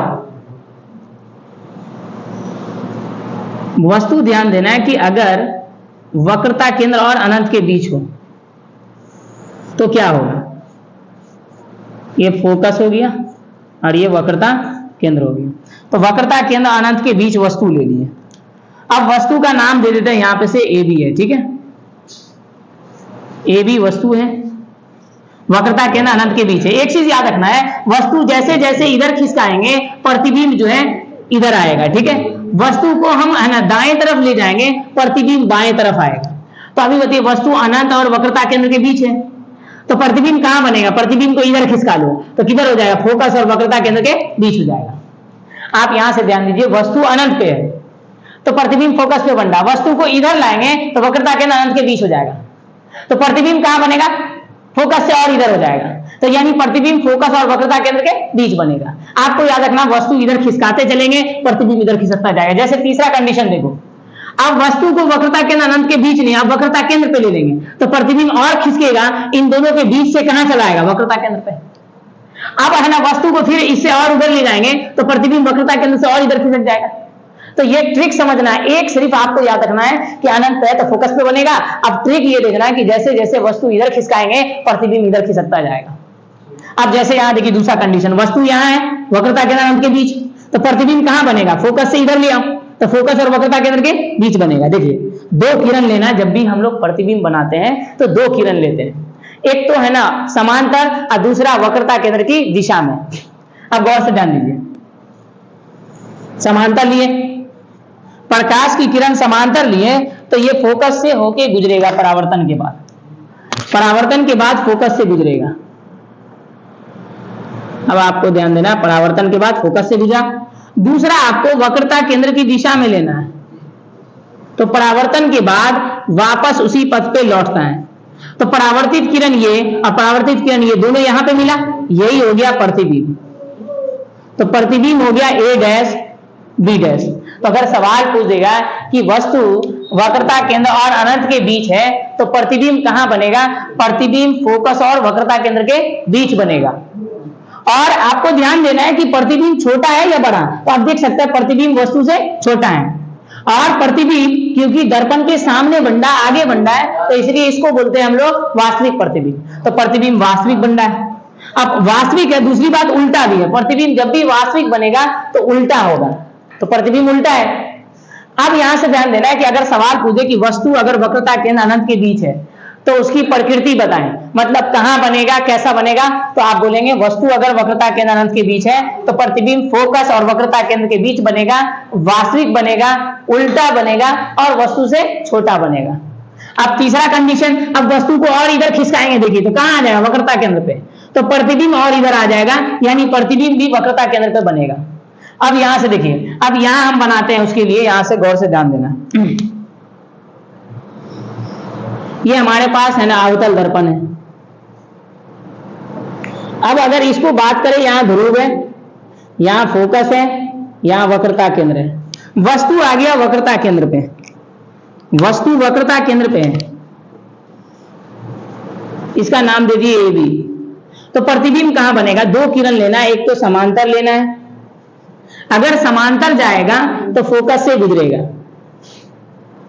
अगर समांतर जाएगा तो है ना फोकस से होके गुजरेगा। और दूसरा, एक प्रकाश की किरण आप बोले थे वक्रता केंद्र से होके गुजरना है, तो लेकिन यहां वस्तु वक्रता केंद्र पे, तो दूसरा किरण आपको लेना है ना ध्रुव से होके जाना चाहिए, या फिर आप ले लीजिए फोकस से होके गुजरेगा। अगर दूसरा किरण फोकस से होके जा रहा है तो परावर्तन के बाद ये परावर्तित किरण मुख अक्ष के समांतर हो जाती है, परावर्तित किरण मुख अक्ष के समांतर हो गया, यहां मिला। अब जो जहां पे जाके परावर्तित किरण मिलेगा वही हो जाएगा प्रतिबिंब। ये प्रतिबिंब हो गया ए डैश बी डैश। तो अगर सवाल पूछेगा कि अवतल दर्पण में वस्तु वक्रता केंद्र पे है तो प्रतिबिंब वक्रता केंद्र पे बनेगा, क्योंकि दर्पण के आगे है इसलिए बोलेंगे वास्तविक बनेगा। और वास्तविक जब भी होगा तो उल्टा बोलेंगे, प्रतिबिंब उल्टा बनेगा। और प्रतिबिंब का जो हाइट है वो वस्तु का हाइट के बराबर है। ये 2017 में सवाल आया था कि वस्तु अगर अवतल दर्पण में है ना वक्रता केंद्र पे है तो प्रतिबिंब की प्रकृति बताएं, सचित्र वर्णन करें चित्र के साथ। तो आप चित्र बना करके इस तरीके से है ना राइट साइड में लिख सकते हैं कि जब वस्तु वक्रता केंद्र पे है तो उसका प्रतिबिंब वक्रता केंद्र पे बनता है, वास्तविक बनता है, उल्टा बनता है, और वस्तु का जो प्रतिबिंब बनता है वो वस्तु के साइज के बराबर बनता है। ये था। अब इसके बाद हम आगे ले लेंगे, वस्तु को और इधर खिसकाएंगे तो वक्रता केंद्र और फोकस के बीच हो जाएगा। प्रतिबिंब बोलिए इधर खिसकेगा तो वक्रता केंद्र और अनंत के बीच हो जाएगा। अब उस कंडीशन को भी देख लेते हैं, ध्यान दीजिए यहां से। अब हम इसके बाद देखेंगे कि वस्तु वक्रता केंद्र पे था तो प्रतिबिंब वक्रता केंद्र पे बना। अब वस्तु को वक्रता केंद्र से और इधर खिसकाते हैं, यानी फोकस और वक्रता केंद्र के बीच होगा, तो प्रतिबिंब कहां बनेगा, इसको देख लो। वस्तु है फोकस और वक्रता केंद्र के बीच,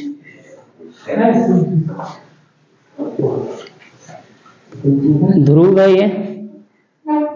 ये फोकस है और ये वक्रता केंद्र है। तो वस्तु ध्रुव और वक्रता केंद्र और फोकस के बीच है, तो उसका प्रतिबिंब कहां बनेगा, इसका नाम दे दिए ए बी। प्रतिबिंब बनाने के लिए आप दो किरण लीजिए, एक समांतर लेंगे। अगर प्रकाश की किरण समांतर जाता है तो परावर्तन के बाद फोकस से गुजरेगा, परावर्तन के बाद प्रकाश की किरण फोकस से गुजरेगा। और एक किरण लेना है जो प्रकाश केंद्र से होकर गुजरेगा, गौर से ध्यान देना है। एक किरण लेना है जो प्रकाश केंद्र से होके गुजरेगा। तो देखिए प्रकाश केंद्र से अगर होके गुजरेगा तो परावर्तन के बाद, अगर प्रकाश केंद्र की दिशा में जाता है तो परावर्तन के बाद वापस उसी पथ पे लौट जाएगा। तो ये किरण जाके जहां मिलेगा उस किरण को देखना है आपको, वहीं जाकर के इसका प्रतिबिंब बनेगा। तो बताइए ये परावर्तित किरण कहां मिला, यहां पे मिला है, तो ये हो जाएगा प्रतिबिंब। ये प्रतिबिंब हो गया A डैश B डैश। अब आपको ध्यान देना है कि अगर वस्तु वक्रता केंद्र और फोकस के बीच है तो उसका प्रतिबिंब कहां बनेगा, वक्रता केंद्र और अनंत के बीच, यानी प्रतिबिंब और इधर खिसक जाएगा। और कैसा बनेगा, वस्तु से बड़ा बनेगा और प्रतिबिंब वास्तविक बनेगा और उल्टा बनेगा। सवाल पूछेगा कि वस्तु वक्रता केंद्र और फोकस के बीच है तो प्रतिबिंब कहां बनेगा, अवतल दर्पण में। हम बोलेंगे प्रतिबिंब वक्रता केंद्र अनंत के बीच बनेगा, वस्तु से बड़ा बनेगा और वास्तविक बनेगा और उल्टा बनेगा। अब हम इसके बाद देखेंगे कि वस्तु अगर फोकस पे है तो प्रतिबिंब कहां बनेगा। अब बताइए फोकस पे ले गए तो प्रतिबिंब और इधर आएगा, इधर मतलब कहां, अब वक्रता केंद्र और अनंत के बीच है, अब कहां, अनंत पे चला जाएगा। तो वस्तु अगर फोकस पे है उसका प्रतिबिंब कहां बनेगा, इसको देख लेते हैं। उसके लिए ध्यान देना यहां से, अगर वस्तु को हम ले लिए वक्रता फोकस पे ले लिए वस्तु को, तो उसका प्रतिबिंब बनेगा अनंत पे। ये ध्रुव है और ये फोकस है, ये वक्रता केंद्र है। वस्तु आ गया है ना फोकस पे, अगर वस्तु फोकस पे, इसका नाम दे देते हैं ए बी, तो इसका प्रतिबिंब कहां बनेगा। इसके लिए आपको दो किरण लेना है, एक तो समांतर लिए तो है ना फोकस से होके गुजरेगा, दूसरा किरण लेना है वक्रता केंद्र की दिशा में। तो वक्रता केंद्र की दिशा में अगर जाएगा तो वापस उसी पथ पे लौट जाएगा। तो ये हो गया दूसरा किरण। अब दोनों किरण को देखेंगे, ये दोनों समांतर है, तो ये जाकर के कहां मिलेगा, अनंत पे। तो मतलब अगर वस्तु है ना फोकस पे है तो प्रतिबिंब कहां बनेगा, अनंत पे बनेगा। और क्योंकि ये किधर मिलेगा, जाकर के दर्पण के है ना आगे या सामने, तो इसलिए प्रतिबिंब कैसा बनेगा, वास्तविक। और वास्तविक होगा तो उल्टा होगा। एक चीज का और याद रखना है, क्योंकि प्रतिबिंब कहां बन रहा है, अनंत पे, तो अनंत पे जब भी प्रतिबिंब बनेगा तो बहुत बड़ा बोलेंगे प्रतिबिंब बनेगा। तो प्रतिबिंब अनंत पे बनेगा, वास्तविक बनेगा और उल्टा बनेगा। प्रतिबिंब का साइज वस्तु के साइज से बहुत बड़ा होगा। अब हम नेक्स्ट कंडीशन देखेंगे कि वस्तु ध्रुव और फोकस के बीच में, ये ध्रुव है और ये फोकस है, इसके बीच में है, तो अब प्रतिबिंब कहां जाएगा, अनंत से उधर कहां, अब उधर नहीं जाने वाला, क्योंकि अनंत के बाद कोई चीज है ही नहीं। तो प्रतिबिंब बनने वाला अब दर्पण के पीछे। अब उस कंडीशन को देखिए आप। तो अगर हमारे पास वस्तु है वो ध्रुव और फोकस के बीच है, तो ध्रुव और फोकस के बीच होगा तो क्या होगा, इसको देख लीजिए। ध्रुव और फोकस के बीच वस्तु है, हमारे पास है यहाँ, ये ध्रुव हो गया, ये फोकस हो गया, ये वक्रता केंद्र हो गया। वस्तु ले लिए हैं ध्रुव और फोकस के बीच, इस वस्तु का नाम है ए बी। यहां से दो किरण लेना, एक तो लेना समांतर किरण जाएगा तो परावर्तन के बाद है ना, परावर्तन के बाद फोकस से गुजरेगा, फोकस से गुजरेगा। दूसरा है कि अगर ये किरण अगर प्रकाश केंद्र की दिशा में गया तो वापस उसी पथ पे लौटेगा, प्रकाश केंद्र की दिशा में गया तो वापस उसी पथ पे लौटेगा। ये दोनों परावर्तित किरण आपको लगेगा कि यहां से आ रहा है, जिस पॉइंट से आती हुई प्रतीत होगा वही हो गया उसका प्रतिबिंब। तो अगर सवाल पूछ दे कि प्रतिबिंब अगर वस्तु है ना ध्रुव और फोकस के बीच है तो कहां बनेगा, तो बोलेंगे प्रतिबिंब दर्पण के पीछे बनेगा, और दर्पण के पीछे जब भी बनेगा तो आभासी प्रतिबिंब होगा। तो प्रतिबिंब आभासी होगा, और आभासी होगा तो सीधा प्रतिबिंब बनेगा। प्रतिबिंब सीधा होगा, प्रतिबिंब वस्तु से बड़ा बनेगा। आप देखिएगा कि अवतल दर्पण में वस्तु निकट में रखा गया, ध्रुव और फोकस के बीच है तो निकट में ही हो गया। और जब वस्तु अवतल दर्पण में है ना ध्रुव और फोकस के बीच है, अर्थात निकट है, दर्पण के नजदीक है, तो उसका प्रतिबिंब कैसा बन रहा है, बड़ा बन रहा है और सीधा बन रहा है, आभासी बन रहा है। तो इसीलिए हजामती में भी अवतल दर्पण का उपयोग किया जाता है, क्योंकि हजामती में क्या होता है कि अगर कोई वस्तु है ना उस है ना दर्पण के सामने नजदीक है तो उसका प्रतिबिंब बड़ा और आभासी और सीधा बनता है। सवाल भी आता है कि बता कि अवतल दर्पण का उपयोग हजामती में क्यों करते हैं, तो उसका जवाब लिखेंगे क्योंकि अवतल दर्पण निकट रखी हुई वस्तु का है ना सीधा, आभासी और बड़ा प्रतिबिंब बनाता है। इसी कारण से है ना अवतल दर्पण का उपयोग हजामती में किया जाता है। इसके उपयोग को देखेंगे आप। नेक्स्ट कंडीशन है, लास्ट है, इसको ध्यान देना है कि अगर वस्तु ध्रुव पे है तो प्रतिबिंब कहां बनेगा। अवतल दर्पण में याद रखना कि वस्तु ध्रुव पे है तो उसका प्रतिबिंब ध्रुव पर ही बनेगा, और ये भी याद रखना वस्तु जहां है प्रतिबिंब वहीं बनेगा। तो वस्तु और है ना प्रतिबिंब दोनों का साइज बराबर होता है। जिस तरीके से वक्रता केंद्र पे वस्तु लिए थे तो उसका प्रतिबिंब वक्रता केंद्र पे ही बना था, अब वस्तु और प्रतिबिंब दोनों का साइज बराबर था। ठीक इसी प्रकार अगर ध्रुव पे वस्तु लेंगे तो प्रतिबिंब ध्रुव पे ही बनेगा, और है ना वस्तु और प्रतिबिंब दोनों का साइज बराबर होगा। एक चीज का और ध्यान देना है कि प्रतिबिंब अगर ध्रुव पे बने या ध्रुव से पीछे बने, यानी दर्पण पे बन जाए या दर्पण से पीछे, तो आभासी बनता है। इसका मतलब है ध्रुव पे वस्तु होगा तो प्रतिबिंब ध्रुव पे बनेगा और आभासी बनेगा। और प्रतिबिंब का साइज क्या होगा, वस्तु के साइज के बराबर होगा, और आभासी जो होता है वो सीधा होता है। अब एक चीज यहां से समझना है कि आपको दो कंडीशन में आभासी प्रतिबिंब बताए हैं। अवतल दर्पण में सिर्फ दो कंडीशन में आभासी प्रतिबिंब बनता है, एक तो ध्रुव और फोकस के बीच रहता है तो आभासी प्रतिबिंब जो दर्पण के पीछे बनता है। दूसरा यह है कि अगर ध्रुव पे रहेगा तो प्रतिबिंब ध्रुव पे बनता है तो भी आभासी प्रतिबिंब।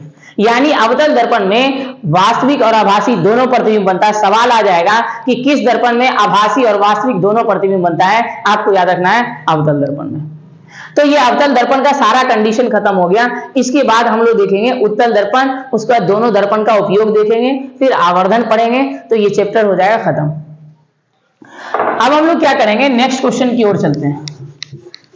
इससे पहले आप है ना सबसे पहले ये देखिए कि उत्तल दर्पण में वस्तु होगा कहीं भी तो उसका प्रतिबिंब कहां बनेगा। तो आप देख लेते हैं उत्तल दर्पण में। अब हमारे पास ये उत्तल दर्पण है। अब उत्तल दर्पण में सबसे पहला चीज ले लेते हैं कि वस्तु अगर अनंत पे है तो प्रतिबिंब कहां बनेगा। ये ध्रुव हो गया और ये फोकस है, ये वक्रता केंद्र है। वस्तु अनंत पे है, वस्तु अनंत पे है, इस वस्तु का नाम दे दिए ए बी, अनंत पर है,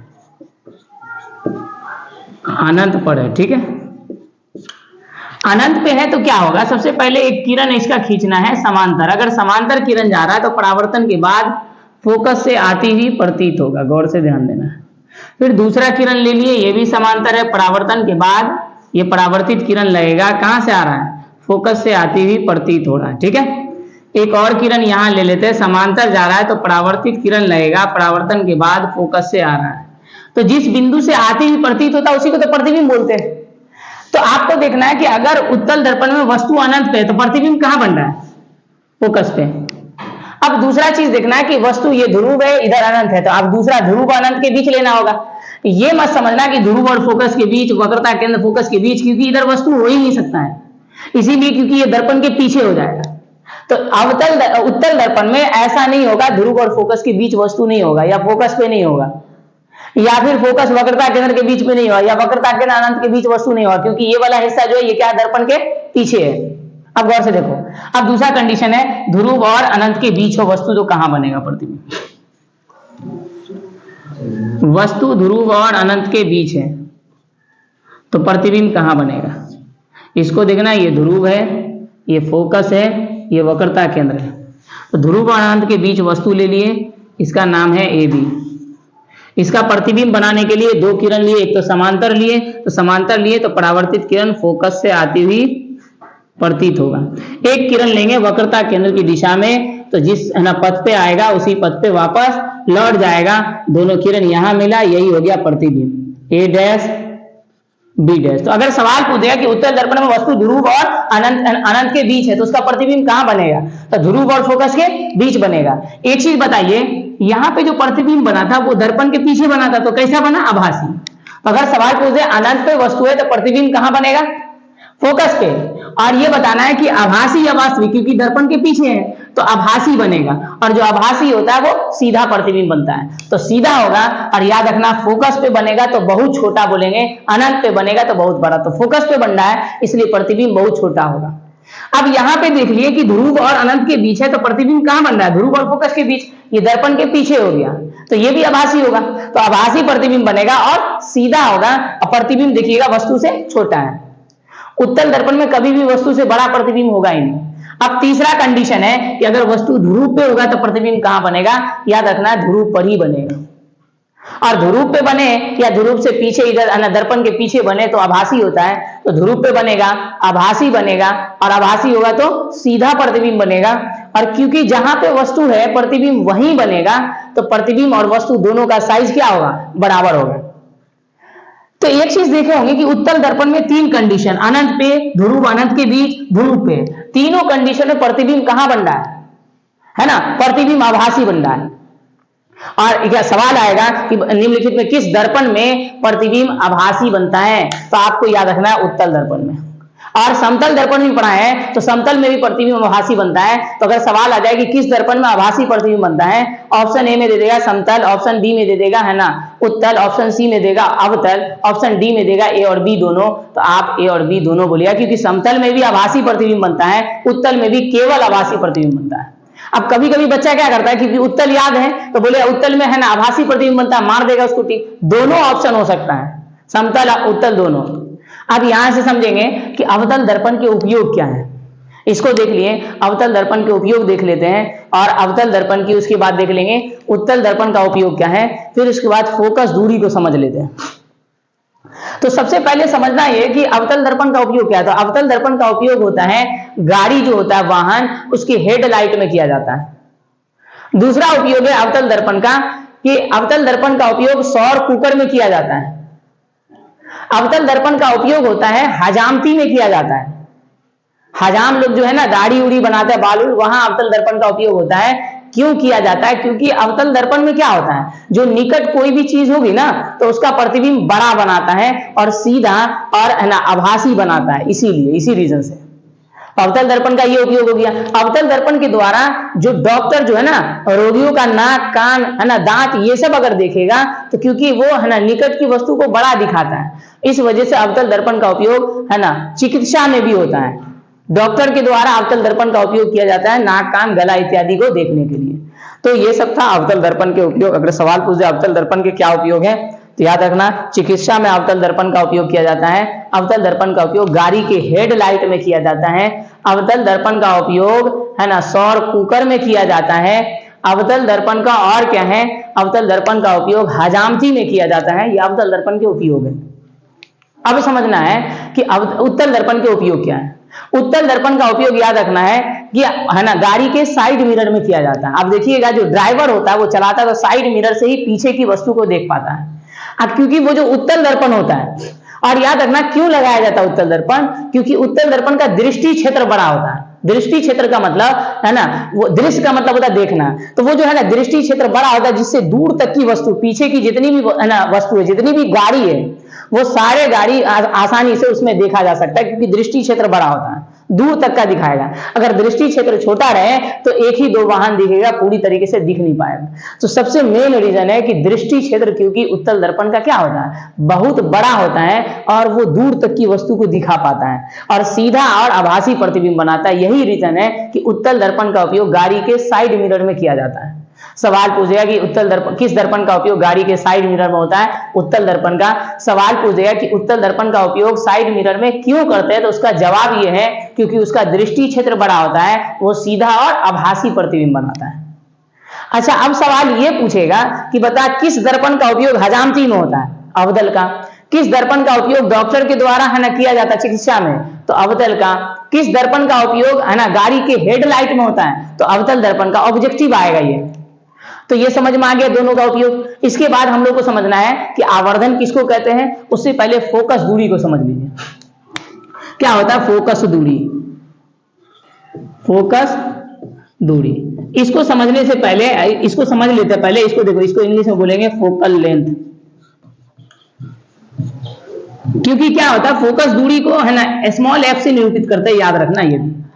अब गौर से देखो, यहां से फोकस दूरी को समझ लेते पहले। इसको है ना आप लोग नोट करिए प्लीज, है ना, क्योंकि ये सारे है ना नोट्स जो है आपको क्वेश्चन बनाने में हेल्प करेंगे। ठीक है, एक भी सवाल लेक्चर से बाहर नहीं जाएगा, आपका सारा ऑब्जेक्टिव इसी से हल हो जाएगा। चाहे वो क्वेश्चन बैंक हो, चाहे वो ब्रिलियंट हो, गाइड कोई भी हो, उसको रटने की जरूरत नहीं है, समझने की जरूरत है। ध्यान दीजिए, यहां से हम फोकस को समझ लेते हैं। फोकस दूरी क्या होता है? फोकस दूरी जो है गौर से देखना है, ये ध्रुव है और ये क्या है? फोकस है, ये वक्रता केंद्र है। ध्रुव और फोकस के बीच की जो दूरी होती है, ये दूरी, तो ध्रुव और फोकस के बीच की दूरी को बोलते हैं फोकस दूरी। सिंपल है। अगर सवाल पूछे फोकस दूरी क्या है, तो ध्रुव और फोकस के बीच की दूरी को फोकस दूरी बोलते हैं। फोकस दूरी को स्मॉल एफ से निरूपित करते हैं। अच्छा एक चीज बताओ, ये भी तो दर्पण है, ये कौन सा दर्पण है? उत्तल दर्पण है। ये ध्रुव हो गया, ये फोकस हो गया, तो ध्रुव से फोकस के बीच की ये जो दूरी होगा, ये दूरी, इसको भी बोलेंगे फोकस दूरी। तो गौर करना है कि ये जो अवतल दर्पण है, इसकी फोकस दूरी किधर है? ध्रुव से किधर? बाएं तरफ। ये ध्रुव है, ये हो गया दाएं तरफ, ये बाएं तरफ है, तो ध्रुव से बाएं तरफ ये दूरी है। और उत्तल दर्पण में देखेंगे इसकी जो फोकस दूरी है वो ध्रुव के किधर है? दाएं तरफ। इसको याद रखना है। तो यानी अवतल दर्पण की जो फोकस दूरी होती है वो ध्रुव के बाईं ओर होता है, उत्तल दर्पण की फोकस दूरी ध्रुव की दाईं ओर होता है। अब ये फोकस दूरी समझ में आ गया। अब हम लोग समझेंगे आवर्धन। आवर्धन क्या होता है? आवर्धन को देख लीजिए।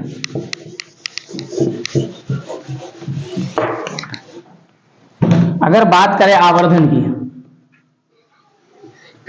आवर्धन किसको कहते हैं? इसको देख लो। आवर्धन को इंग्लिश में बोलेंगे मैग्निफिकेशन। मैग्निफिकेशन, मैग्निफिकेशन को स्मॉल एफ से निरूपित करते हैं। ये आवर्धन को पहले समझ लो। अगर हमारे पास एक वस्तु है, ये ध्रुव है और ये फोकस है और ये वक्रता केंद्र है, ठीक है। अगर वस्तु है मेरे पास, एक वस्तु को ध्यान देना है, यहां पे है वो वक्रता केंद्र और ना फोकस के बीच है, ठीक है। तो वस्तु अगर वक्रता केंद्र और फोकस के बीच है तो उसका प्रतिबिंब कहां बनेगा? इसको देख लो, वक्रता केंद्र और अनंत के बीच बनेगा। दर्पण से है ना एक किरण है ना टकराई मुख अक्ष के समांतर, तो ये फोकस से गुजरेगा। दूसरा किरण है जो हम ले रहे हैं वो है ना वक्रता केंद्र की दिशा में, तो वक्रता केंद्र की अगर दिशा में होगा तो वापस उसी पथ पे लौट जाएगा। इसको याद रखना, वापस उसी पथ पे लौट जाएगा। तो दोनों किरण यहां टकराया, ये हो जाएगा आपका प्रतिबिंब ए डैश बी डैश। आप गौर से देखना है, ये जो वस्तु है इसका नाम है ए बी। अब वस्तु की हाइट को एच मान लिए, ये प्रतिबिंब की हाइट है, ये जो है प्रतिबिंब की हाइट, इसको एच डैश मान लिया, ठीक है। तो आवर्धन का फॉर्मूला होता है प्रतिबिंब की ऊंचाई और वस्तु की ऊंचाई दोनों को क्या करना है? बट्टा कर देना, अनुपात निकाल लेना। ये आवर्धन का फॉर्मूला होता है। अच्छा ये भी इसको लिख सकते हैं, ये सब प्रूफ करेंगे अगले लेक्चर में, माइनस बी वाई यू। अब गौर से देखना, प्रतिबिंब अगर आपको सवाल पूछ दे कि आवर्धन क्या है, तो बोलेंगे प्रतिबिंब की ऊंचाई और वस्तु की ऊंचाई दोनों के अनुपात को, अनुपात का मतलब दोनों के बट्टा को हम लोग क्या कहते हैं? आवर्धन कहते हैं। सवाल पूछे आवर्धन क्या है, तो प्रतिबिंब की ऊंचाई और वस्तु की ऊंचाई के अनुपात को आवर्धन कहेंगे। आवर्धन समझ में आ गया।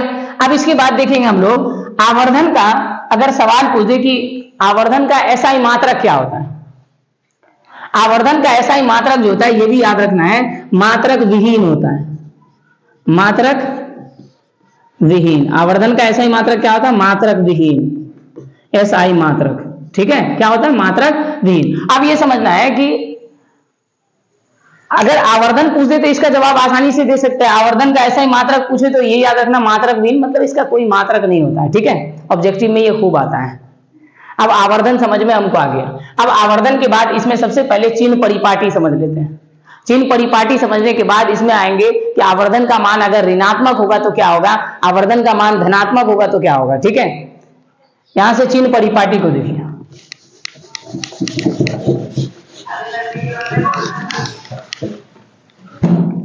यहां से आप ध्यान देना है, चिन्ह परिपाटी,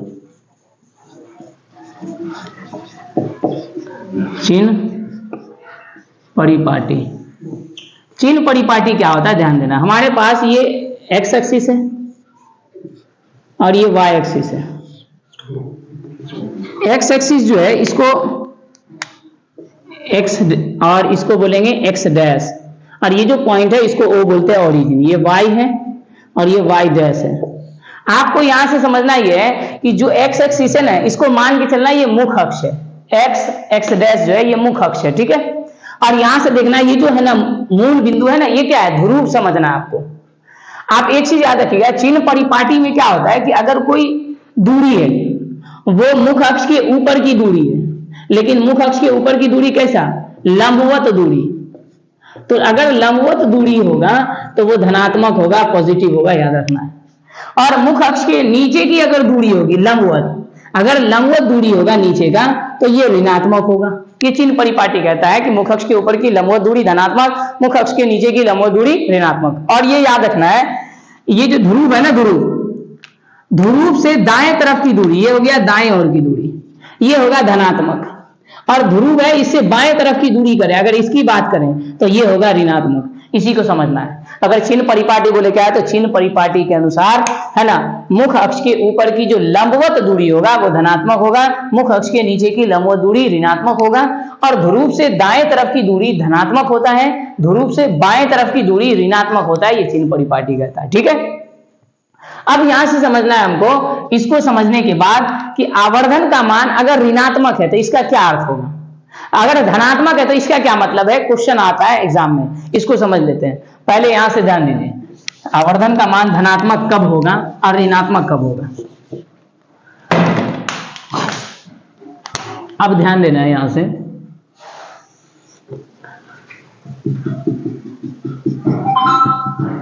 ये सवाल ये है कि अगर आवर्धन का मान ऋणात्मक कब आएगा, गौर से ध्यान देना। ये ध्रुव फोकस है, ये वक्रता केंद्र है। हमारे पास क्वेश्चन है, एक वस्तु है जो वक्रता केंद्र और फोकस के बीच है, तो इसका प्रतिबिंब कहां बनेगा, इसको देखना है आपको, इसका प्रतिबिंब को ध्यान देना है।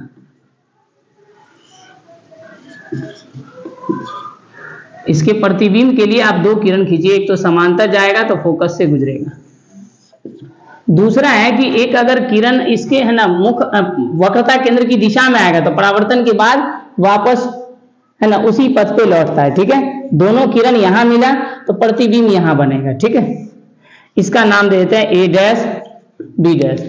वस्तु की जो ऊंचाई है इसको h मान लेते हैं, प्रतिबिंब की ऊंचाई को h डैश। एक चीज बताइए, आवर्धन का फॉर्मूला क्या होता है, आवर्धन बराबर होता है h डैश बट्टा h। अब यहां से देखना है कि ये जो प्रतिबिंब बन रहा है ये कैसा प्रतिबिंब है, वास्तविक प्रतिबिंब है। क्यों, क्योंकि ये है ना, ये दर्पण है ना, इसके किधर है, सामने है। अगर सामने बनेगा तो वास्तविक, पीछे बनेगा तो आभासी, तो ये प्रतिबिंब वास्तविक बन रहा है। अब गौर से देखिए, ये भी बताएं, अच्छा मुख अक्ष के ऊपर की जो लंबवत दूरी होती है वो क्या होता है, धनात्मक, और नीचे की दूरी ऋणात्मक। तो ये बताइए ये वाली दूरी क्या होगा, माइनस में होगा, क्योंकि लंबवत दूरी तो है लेकिन नीचे का है, तो ये ऋणात्मक हो जाएगा। गौर से ध्यान देना। और ये जो है ना वस्तु है जिसकी हाइट है h, ये क्या है, मुख अक्ष के ऊपर की दूरी, तो ये हो जाएगा धनात्मक, पॉजिटिव। तो एक इसका मतलब है कि है ना, ये जो हमारा हल करने पर आएगा माइनस प्लस माइनस होगा, यानी हल करने पे ये जो वैल्यू आएगा आवर्धन का वो नेगेटिव आ जाएगा। यानी आवर्धन का मान ऋणात्मक कब आएगा, ये बता। आवर्धन का मान ऋणात्मक अगर है तो इसका मतलब क्या है कि प्रतिबिंब कैसा बन रहा है, वास्तविक। सवाल आता है कि आवर्धन का मान ऋणात्मक है, इसका क्या अर्थ है, तो हम बोलेंगे आवर्धन का मान ऋणात्मक है, इसका अर्थ है कि प्रतिबिंब वास्तविक है और उल्टा है। और सेम यहां पे अगर सवाल पूछे कि आवर्धन का मान धनात्मक है, इसका क्या अर्थ है, तो इसका याद रखना है कि आवर्धन का मान है ना धनात्मक है, इसका मतलब है कि प्रतिबिंब है ना आभासी तथा सीधा है।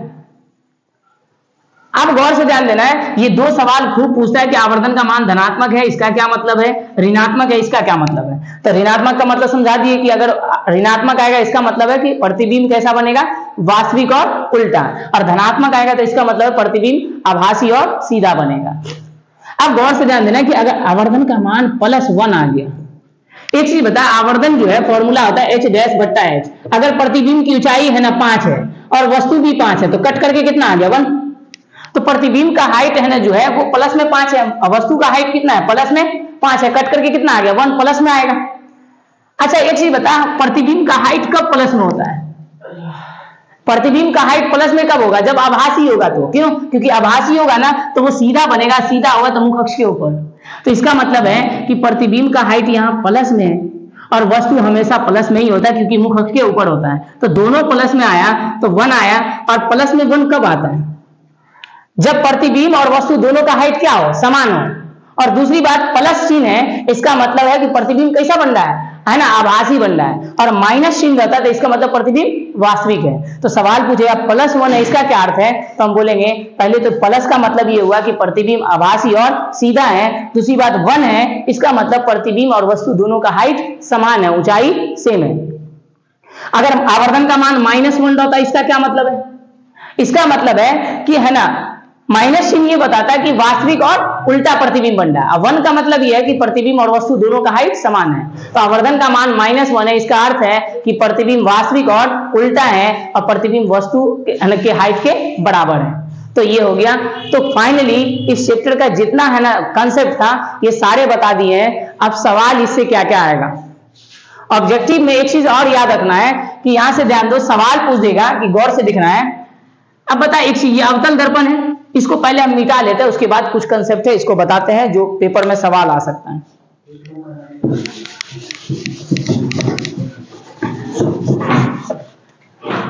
अब हमारे पास, है ना, यहां पे से ये अवतल दर्पण है, इसको गौर से देखेंगे अगर हम, अवतल दर्पण का ये क्या है, ध्रुव है, और ये फोकस है, ये वक्रता केंद्र है।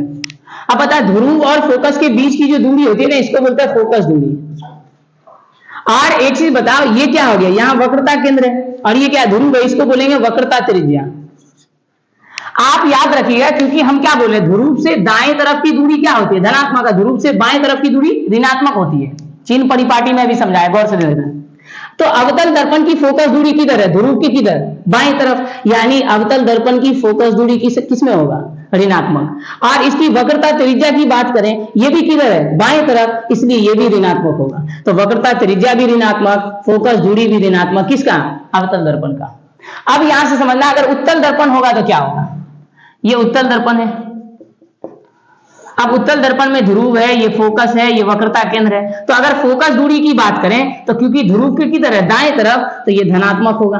वक्रता त्रिज्या की बात करें तो ये वक्रता त्रिज्या है, ये भी दाएं तरफ है, तो ये भी धनात्मक होगा।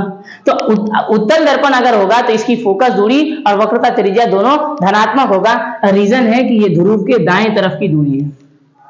ये ऑब्जेक्टिव में आता है कि निम्नलिखित में किस दर्पण की फोकस दूरी धनात्मक होती है और किस दर्पण की फोकस दूरी ऋणात्मक होती है। तो आप आसानी से इसको टिक लगा सकते हैं, ठीक है।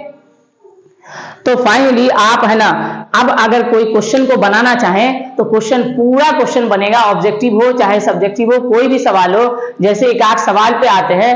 अच्छा, एक चीज और याद रखना है कि जो प्रकाश का परावर्तन चैप्टर है, इसमें जैसे सवाल पूछ देगा कि बता कि प्रकाश जो है कैसे गमन करता है, तो याद रखना सीधी रेखा में गमन करता है। जब भी किसी माध्यम में चलेगा तो एकदम सीधा, माध्यम चेंज होगा। जैसे मान ले हवा से पानी में आया, माध्यम चेंज हो गया तो उसके पथ जो है ना वो भी चेंज हो जाएंगे, लेकिन एक माध्यम में वो अगर गमन करेगा तो वो सीधे पथ पे गमन करेगा।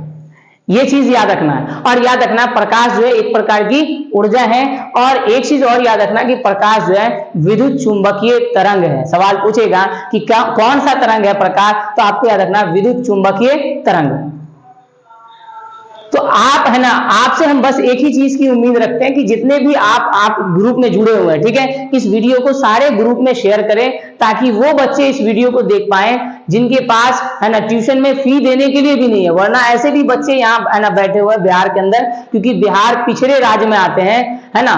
तो इसी वजह से आप, है ना, सारे ग्रुप में इसको शेयर करें ताकि जो बच्चे नहीं पढ़ पाते फी के कारण, वो आसानी से इस लेक्चर को देख पाए और उसका भी कुछ भला हो सके।